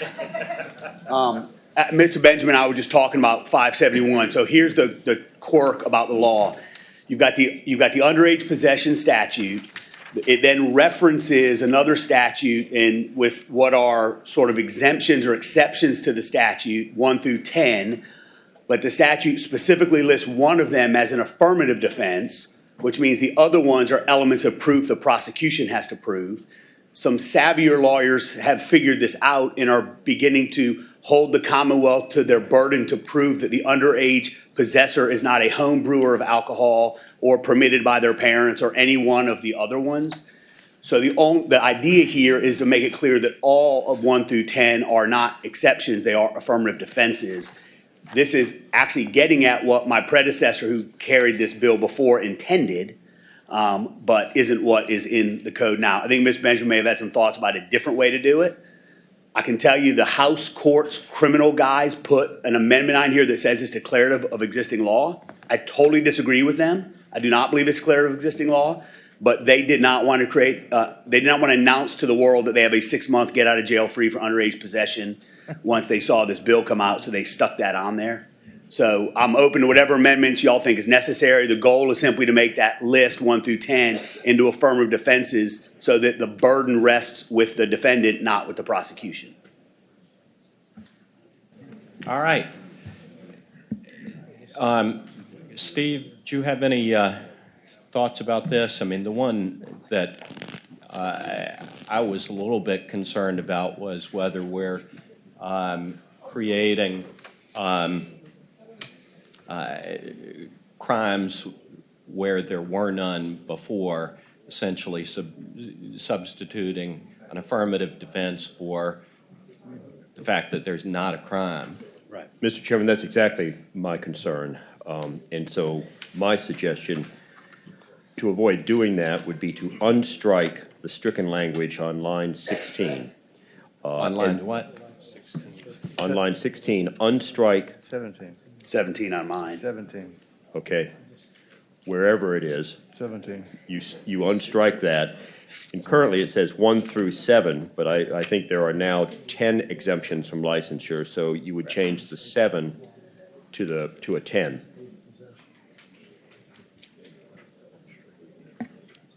And then strike the new language that appears on line, it's my line 24. Mr. Chairman, I think that's another way of getting at what we're trying to get at. I'm fine with that. Is there a motion to adopt those amendments? So moved. It's been moved and seconded. All in favor signify by saying aye. Aye. All opposed. All right, that amendment's adopted. Anybody have any questions of the patron? Mr. Chairman. Senator McDougal. It's not a question, it's a statement, but I agree with Delegate Habib. I don't think that this is declarative of existing law. I do think that the government had to prove these issues. I also know that for a number of situations, you cannot commit this offense after you've reached the age of 21, so you're only less than 21 years of age. and that it can have a substantive negative long-term impact on what you can and cannot do if you get convicted of one of these things. And the House doesn't believe that you should be able to have these expunged, even if it was taken under advisement and and dismissed. So, Mr. Chairman, if we can fix that part of the issue, the expungement and of something that's been under advisement, I might reconsider, but I do not think we ought to be passing this until we can have a meeting of the minds on the other issue down the hall. So with that, I'd move to PBI.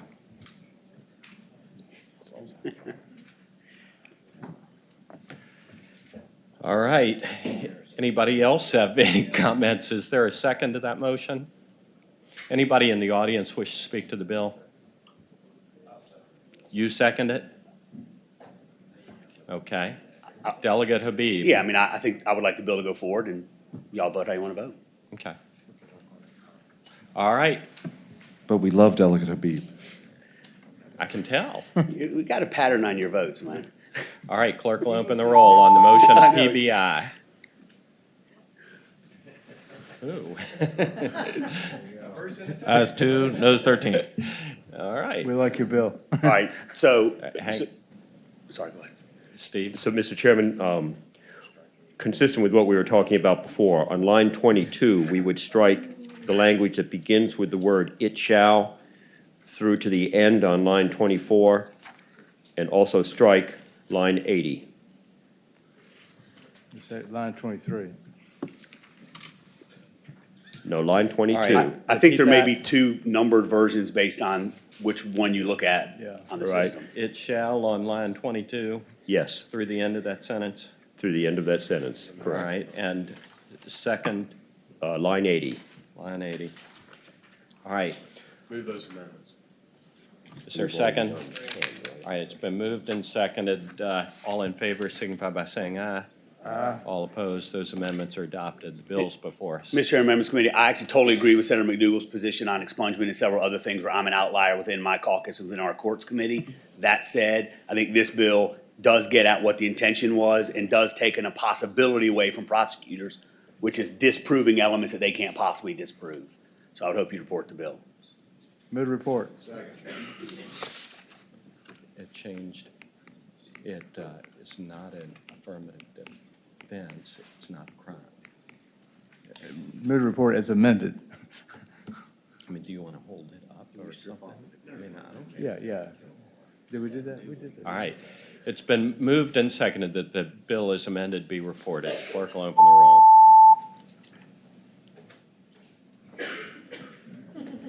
Ayes 14, noes 1. All right. All right. And So- next, I think everybody's here, so we got spoliation. You want to hear that?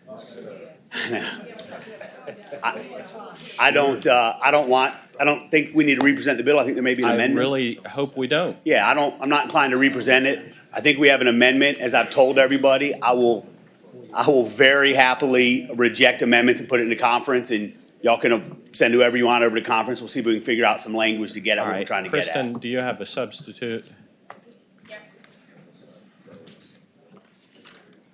All right, is there a motion to adopt the substitute? It's been moved and seconded. All in favor signify by saying aye.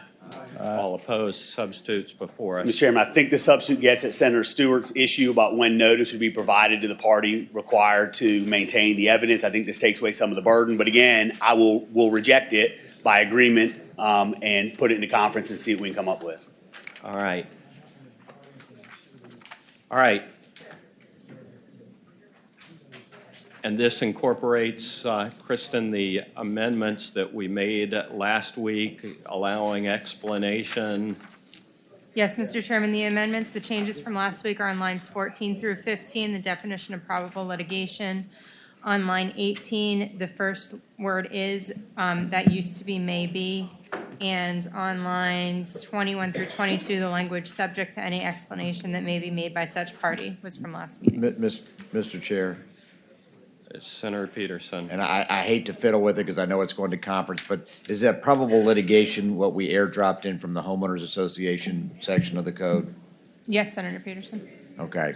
If this goes to conference, that's target number one, but. Yep, so I'm not gonna- so you can see what they've done, though, is added a definition of probable litigation, so that's the specific threat. I think you can go with, they reasonably anticipated, there's all kinds of ways you can do it. We also had that question I think we all got confused on, was the criminal versus civil. We'll clarify that in the conference. And we'll have a work product then that everybody can vote up or down on coming out of conference. All right, I think that the understanding with Senator Stewart was that there was going to be an amendment to say that upon notice. It's on 14 and 15, the specific threat of litigation. Well, I think it's more definite language than that. So, Mr. Chairman, and staff may figure out a better way to do this, but if on line 17, after servants, if you strike knows or reasonably should know, and put has been put on notice the evidence. All right, Senator Stewart moves that amendment. Senator Norman seconds that amendment. Second. All in favor of that amendment signify by saying aye. Aye. All opposed? No. All right, that amendment is adopted. The substitute is before us. Is there a motion? Mr. Chair, I'll move to report. All right, it's been moved and seconded to report the substitute. Clerk will open the roll.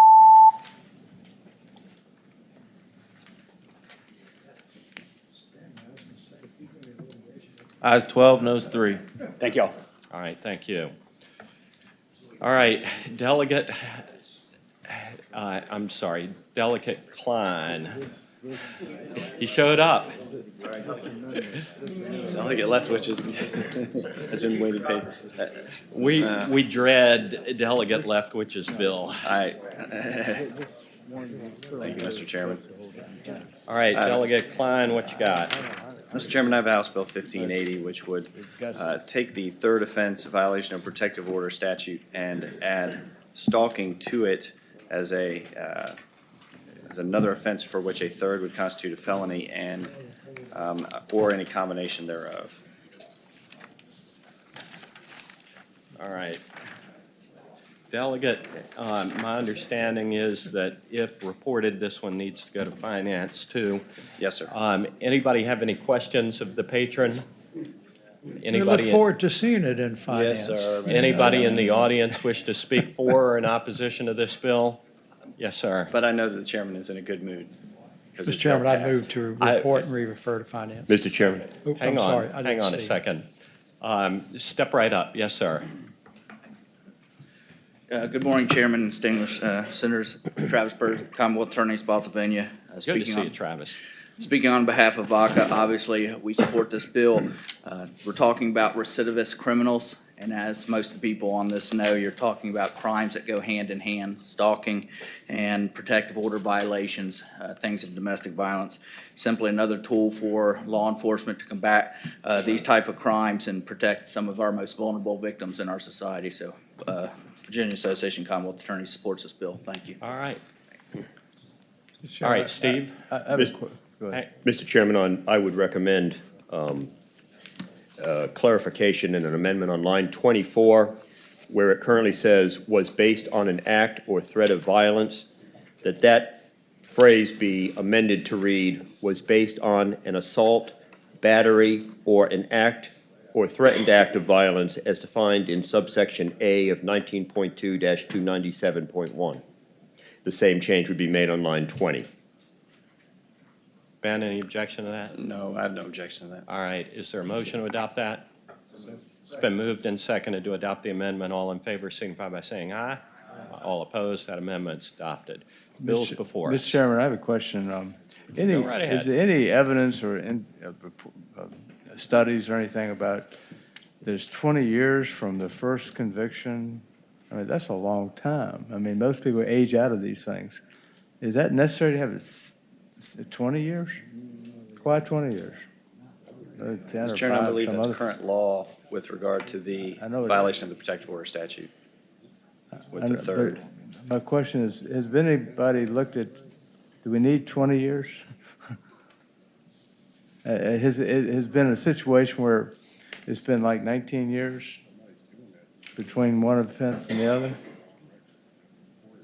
Mr. Chairman, I know that the repeat offenses and the window is there to demonstrate just that there's a history there and that recidivism for domestic violence does occur with multiple partners across the years. So sometimes you have second or third spouses who fall under the same victim status and the same crimes. All right.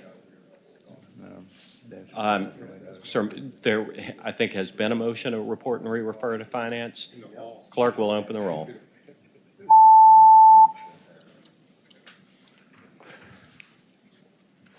All right. Thank you, Mr. Chairman. Now, Want to see Mr. Chairman? Delegate Leftwich and the Virginia State Bar Committee on Trusts, Wills, and Estates. Okay, so. I'm voting against this, just so Round I two. don't have to explain it again. I thought I might leave the more technical aspects of the statute to folks standing behind me and maybe just for a moment address maybe the policy behind this. So if a decedent writes a will and cuts the spouse out, they can make an elective share. And so the question is, what do we include in that? And really what this bill is designed to address is how do we treat separate property. And if y'all know this, stop me, but you know, there may be an assumption that what we're really dealing with in regards to separate property could be something you inherited from your parents. It could be something that you owned in your own right prior to marriage. Or it could be something that was gifted to you. It could be a family heirloom, a piece of land that belonged in the family for, it could be, you know, maybe 10 years, but it could be 100 years. And so what we're trying to do here is maintain the integrity of that separate property when a spouse dies and leaves property to the surviving spouse. Mr. Chair. Senator Deeds. Senator Deeds. Aren't you just trying to accomplish what you maybe should have accomplished through a prenuptial agreement? You're trying to accomplish it at the end of the situation, at death? Not necessarily. I would say not necessarily, because in a prenuptial agreement, you're addressing a whole host of other things. You may have inherited the property while you were married to your current spouse. Say you got a farm on the Potomac River, you're married, your parents die, leave the property to you. Now your spouse, or it could be a second spouse, could say, I want a third of that. And you want to leave it to your children. And, you know, so, or an alternative, if you decide to leave that farm to your spouse or give it to her, then that could be used in the calculation when she tries to go after all the other property that was in your estate. Mr. Chairman, Delegate Leftwich, I think this is where I'm having a hard time, because under the example you just gave, and tell me if this is not correct understanding of the law. If you have property that you came into the marriage with that was separate, say a piece of real estate, and it was never transferred or sold, you never retitled it, you maintained it in its current position, and you went through domestic dissolution process, that would be maintained as separate property if you could document. If you were divorced. So, Mr. Chairman. But if you died when you're still married, then it would not.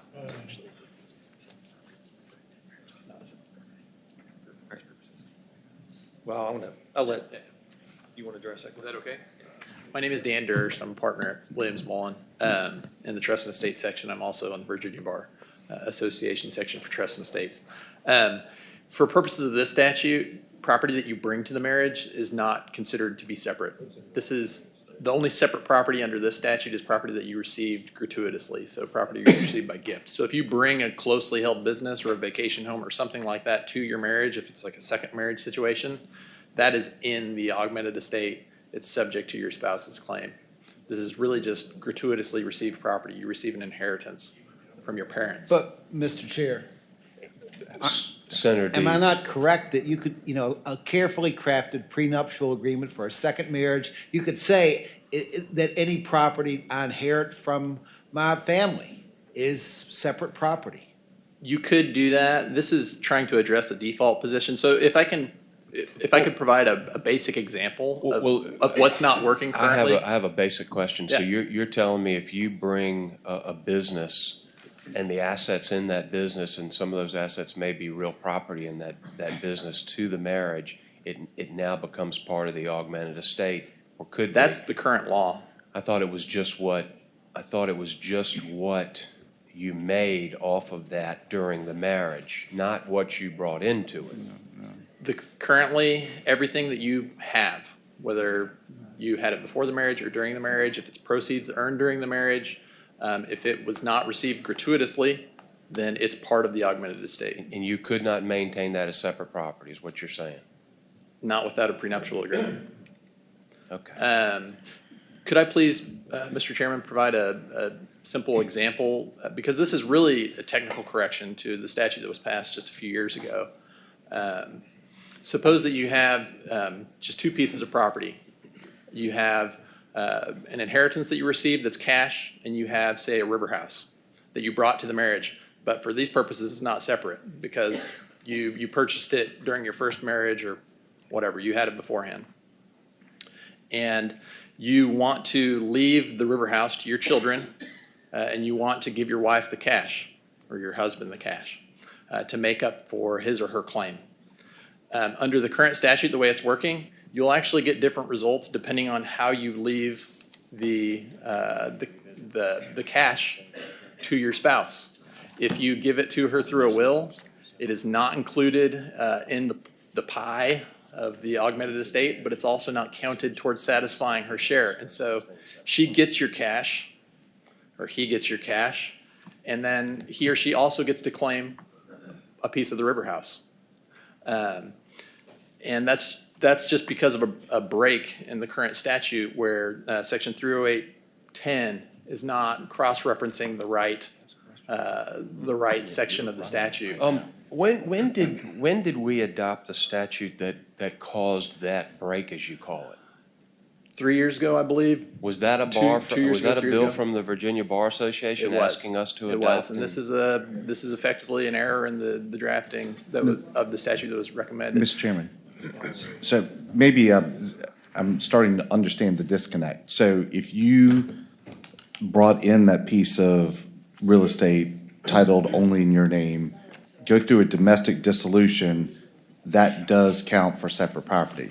But if you brought in that property and you had children by another marriage and you want to leave property and you are still married, that's when, and you die, it's not for domestic dissolution cases, it's only for death and probate, and that's where the differences come in. Yeah, this is not your traditional family law meaning of separate property, and it's not intended to be that. Now, if I can give the second part of the example, suppose instead you give this the inheritance that you received, this cash from your parents, you put it through a trust, a revocable trust, which is a pretty common estate planning tool, and you give that to your spouse, and you give your river house to your children. Your spouse actually is going to have part of her claim satisfied through this non-probate transfer, and that's the missing part of 308.9, is that there's no cross-reference there to this non-probate transfer to your spouse. Part of her claim will be satisfied, but it actually now under this new statute, it depends on how long you've been married, how much of her claim is satisfied, whether it's 3% or 100%. And so it's just, it's not working. It's really a technical, these are technical fixes, and the point is that none of that inheritance should be included in what your spouse gets to claim.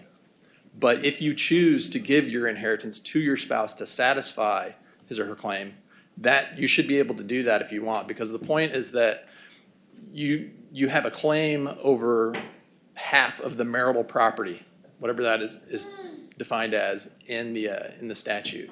If you're disinherited, you have a claim over half of the marital property, over the value, and how that value is satisfied shouldn't matter. Would be fair to say this could go out this finish. Any other questions for the patron or the witness? Does everybody understand this now? Yes. No. So, so I think just as a point Who of clarification. carried that bill 3 years Another ago, question. because that's who's going to present it on the floor. Would that be the gentleman from Roanoke? I think Senator Chapin gets the honor of carrying this on the floor. Oh, Senator Chafin fouled this up. He's not here, huh? Explain it again. So this is not supposed to prevent a spouse, it's not a mechanism to prevent a spouse from getting their share. It's really designed to fix it, from what's been told to me, a technical correction that prevent a spouse from double dipping through a separate piece of property that was gratuitously given to that spouse. Right? It doesn't shorten it, it just keeps them from getting more than what the law had always anticipated. Right. Currently it's not protecting your inheritance. If you're giving it to your spouse gratuitously, it's enlarging the pie of assets that she has or he has a claim over. Okay, Mr. Chair. Senator Peterson. I think maybe I understand this, and what you said is the augmented estate is what you take the 1/3 the dower from, correct? Not anymore. Not anymore. And that's Okay. this statute that we're trying to fix that was passed a couple of years ago. It's actually much more complicated than that, unfortunately, now. It depends on how long you've been married. It vests over time. So after you've been married for 15 years, Right. You have the right to claim 100% of the half. But you have to be married for 15 years. If you've only been married 1 year, you only have a right to claim 3% of the marital property portion, so of half of When what's your considered- spouse dies. Right. When Right. did we change that? Senator Chafin. Wow, okay. So, Mr. Chairman, I have a question, and the question is, if I have children from a previous marriage, but I've remarried, and I want to make provisions that keep strife from occurring when I'm gone. I want my children to get along better with their stepmother than they might otherwise. And so I decide what I'm going to do is I'm going to give the stepmother while they're living, and I'm going to talk to everybody about it, and I'm going to give them a third of what I have. I'm going to give them a third, and they're not going to, they promised me faithfully that they're not going to file for this elective share. What this statute does it not, would prevent them from doing that too. I mean, if then when I lay down and I die, and they say, you know what, I've changed my mind, and I think I'd just like to have my third of what's left. They can do that right now, can they not? Your spouse could claim up to half of the marital. Right. property. So what, Mr. Chairman, Senator what Chapin. this does is, if in my mind I'm giving them what I want to give them, it just simply counts against whatever else they might be able to try to get. Am I right? Is that just with regard to separate property? Is that with regard to marital property? So the separate property is excluded entirely, but what we previously thought may have been separate property is in fact marital property. Correct, and that was part of the change actually too, from the traditional half or third, depending on whether or not there were children of the marriage. The new statute, by default, just kind of assumed that all of the property was marital property. So the Uniform Act that we based the statute on didn't have any concept at all for separate property. It would have just assumed that everything was marital, and that's why this vesting occurred over time, because the longer you've been married, the more likely it is that nothing that you own is separate or should be considered to be separate anymore. We tried to make fixes. We tried to preserve the separate property idea in the statute, and so we put all of these things that we're trying to fix now, we put those in the Uniform Act to try to preserve our prior law, and these are just things that didn't get carried over correctly. Mr. Chairman? Senator Peake. Yes, question. Yes, sir.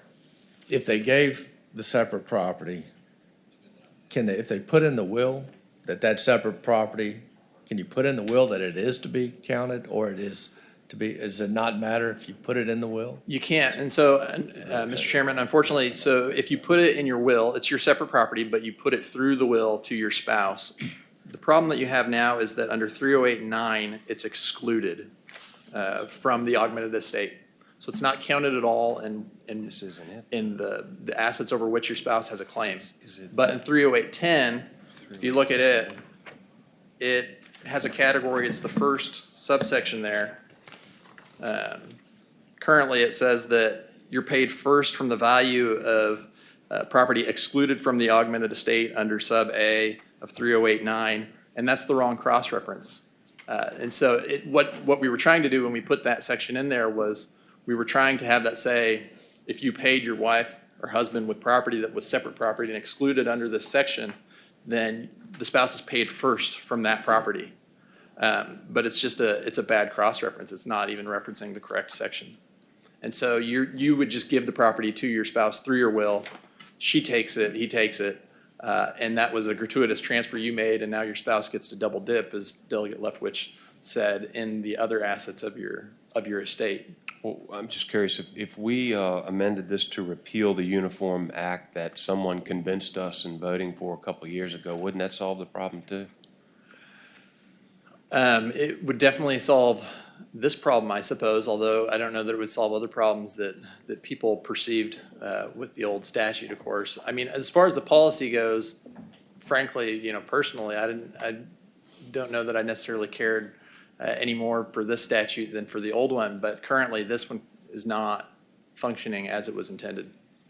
And I'm concerned that it's kind of a trap for the unwary too, for the unwary practitioner who tries to pay a spouse through a will or through a trust and is expecting the same result and not getting it at all, or sees this section here and doesn't realize, oh, there's a bad cross-reference here. They just read it kind of contextually thinking, oh, it says something's excluded and I can pay with property that's excluded. It's just not working. Just out of fairness, is there anybody else who wants to speak for or against this? Mr. Probably Chairman, not. I do have a question. Senator Edwards. Can you just change the cross-reference? You could change the cross-reference. So in 30810, that would be a very simple fix. That would solve the problem with respect to property paid through a will, because you would have the property excluded under 3089, and then it would count in 30810. It wouldn't solve the discrepancy between the treatment of property that goes through a will or property that goes through a trust or some other kind of non-probate transfer. You would still have a disconnect there in how those properties were treated, because 3089 right now isn't covering non-probate transfers to the surviving spouse. So the difference would be, in going back to the example, suppose I have $1 million inherited and I have a $1 million vacation home or river house, whatever. I give my $1 million inheritance to my spouse through my rev trust, my revocable trust, and I give the river house to my children.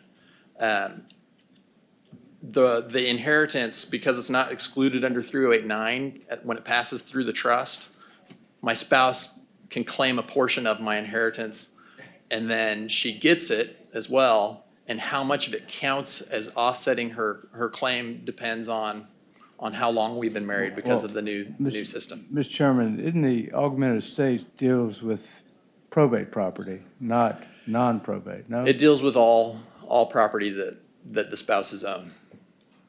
So it's these categories that you see in 3089 right now, and where we're trying to add the additional cross-reference. It's the decedent's probate estate, it's non-probate transfers to others, it's non-probate transfers to the spouse, and it's the spouse's property too, the surviving spouse's property. We also apply to like POD accounts. Yeah, it would apply to POD accounts. It would apply to a transfer on death deed. So if I tried to give that river house to my children through a transfer on death deed, that would also be a non-probate transfer to them. It would have a different treatment than a transfer through the will. Well, Mr. Chairman, wouldn't it be better just to leave Senator it Edwards. with the lawyers to do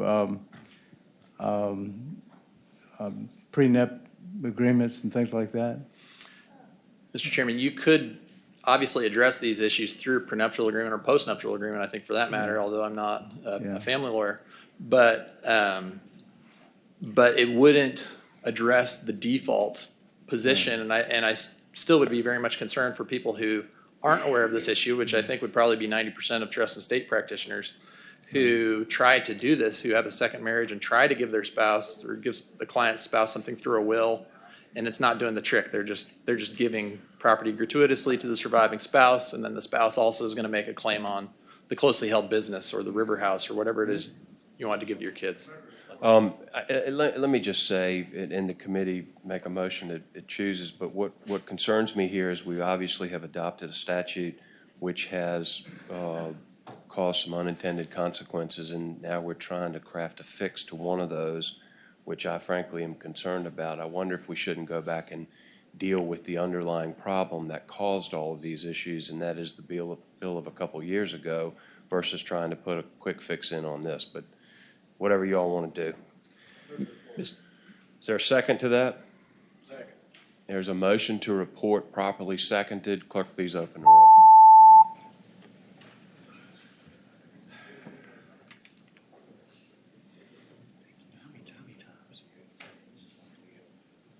Report the vote.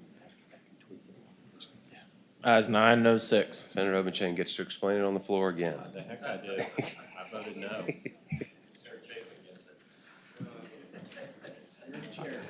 All right, last bill is Senator Carrico's bill. He is not here, but we have Senate Bill 995. Mr. Chairman, I'm sorry. Delegate I know you're Leftwich. tired of me. I'm but- sorry. One more. That was, is that 757? 757. This Yeah. is easy. We have, of course, Senator Cosgrove, Senate Bill 49. You have any objection to us conforming it to Senator Cosgrove and Senator Spruill's bill? I'm comfortable with that. All right, it's been moved and seconded to conform and report. Clerk will open the roll. Thank you, Mr. Chairman. That was easier than the last one, wasn't it? All right, last bill is Senate Bill 995. We've got a couple of stand-ins for Senator Carrico. We're going to let the Attorney General's office and VDOT make a presentation on the bill. So whichever order you want, step right up. Mr. Chair, Joanne Maxwell from VDOT. Members of the committee, we recognize this is unusual legislation. SB 995 is basically a bill that the effect of which is to clearly articulate what has been longstanding policy and practice of VDOT to allow signs in the right-of-way that are related to public safety or that provide directional information or public information, and no others. The reason we're bringing this legislation and the reason it's emergency legislation is that there's been a constitutional challenge to Section 33.1224 of the Code of Virginia. And basically, that code section is the section that prohibits any person from placing signs in the right-of-way. In the VDOT right-of-way, provides the Commissioner of Highways the authority to remove illegal signs. The plaintiffs in this particular case have challenged 1224 by pointing to Section 33.2-1204, which is the subject of this bill, and saying there are exceptions, and actually that 1204 allows other signs in the right-of-way. They've claimed that based on those exceptions, there's some constitutional issues. Basically, speech is being regulated based on content. So what we are trying to do with this legislation is to make it very clear in Section 33.2-1204 that the only signs in that section that are listed that are allowed in the right-of-way, again, are those that are related to public safety, that provide directional information, or that provide public information. Mr. Chair, there is an emergency clause on this legislation. I've asked our representative or the individual from the Attorney General's office that's representing us in this litigation to be here to explain the posture of the case, et cetera. But bottom line, we're concerned that if the judge rules that the statute prohibiting signs in the right-of-way is unconstitutional, then we will not be able to control the signs that are placed in the right-of-way. There'll be a proliferation of signs. There'll be significant safety issues. In addition, we are concerned that under the Federal Highway Beautification Act, that we might be deemed to have lost or been in violation of that act, and we could have been technically or potentially lose approximately $100 million in federal funding annually until we correct the issue. So, Mr. Chair. Okay, let's hear from the Attorney General's office. Mr. Chairman, Stephen Cobb, Deputy Attorney General, here on behalf of VDOT, and happy not to be explaining trust and estates laws to the committee this morning. I'm happy to answer any questions that the committee might have regarding the procedural posture. I mean, a couple of things. I mean, one, we've got a longstanding policy against adopting legislation that's going to have an impact on pending litigation. I gather that, that you asked Senator Carrico to carry this bill after a ruling? There was a hearing both on the Commissioner of Highways' motion to dismiss and plaintiff's motion for preliminary Where the injunction. judge found substantial likelihood of success? In denying the plaintiff's motion for preliminary injunction, the court opined that the plaintiff was likely to succeed on the merits of the underlying litigation. So an injunction has already been issued? They declined it based on a weighing of the equities, primarily public safety, but in examining those equities, the court opined that the ultimate likelihood of the plaintiff was ultimately likely to succeed on the merits. So on the basis of public safety, the court tilted the scale sufficiently to not enter an injunction, but you're concerned that that the court may enter a permanent injunction? That was the... So if public safety is a consideration, don't you think that the judge would stay that until the General Assembly has an opportunity to address it once the case has been determined on its merits? Certainly when this gets to the summary judgment stage, if the commissioner, if we were unsuccessful in defending the underlying constitutionality of 33.2-1224 and 33.2-1204, we would ask that that injunction be stayed pending an appeal or pending action by this body. But those are speculative requests. And so the issue, which is why it was brought to the attention, why it is on VDOT's radar and why it was brought to the attention of this body, is because there is that gap in time. I anticipate that this will be brought before the court for summary judgment by the end of March and early April. So if the court would decline to enter, and if the court does follow through with what it has indicated, which is that it was likely to find for the plaintiffs on the merits of the underlying litigation, and declines to enter a injunction staying that ruling, then what you have is approximately 8+ months of unfettered usage in the right of way. Well, I mean, isn't it typical for the court to stay the implementation of a ruling in a case of that nature pending appeal? It would certainly be within their discretion. I don't know that I would say that it is regular, Your Honor, particularly when it comes to a First Amendment right. Mr. Chair, Senator Peterson. you say that we don't intervene in pending litigation if it's decided at the district court level and then is appealed to the Fourth Circuit. Is it still pending litigation? Oh, yeah. I mean, as I understand it, it's somewhere between the hearing on the temporary injunction and summary judgment. No, I'm sorry, sir. My point is that if it's decided by the district court and then it goes up to the Fourth Circuit, that can be a 2 to 3 year process, potentially. Is that still considered, quote, pending litigation that this committee could not act? Mr. Chairman, I have another question. My question is, where is it now? Which courts? This is currently, Mr. Chairman, Senator Edwards is currently pending in the United States District Court for the Eastern District of Virginia in the Alexandria Division before Judge Rickman. And Mr. Chairman, Senator Edwards. And the judge ruled that there's a likelihood of success on the part of the plaintiffs. He just didn't grant a preliminary injunction. That's correct. You know what? And I know you all have been here waiting, but I think that, well, there's been a request that we carry this over to Wednesday, maybe to give you all an opportunity to visit with more of the members. We'd be happy to do object so, to Senator. that? Okay. Without objection, we'll carry this over to Wednesday, and with that, the committee will rise.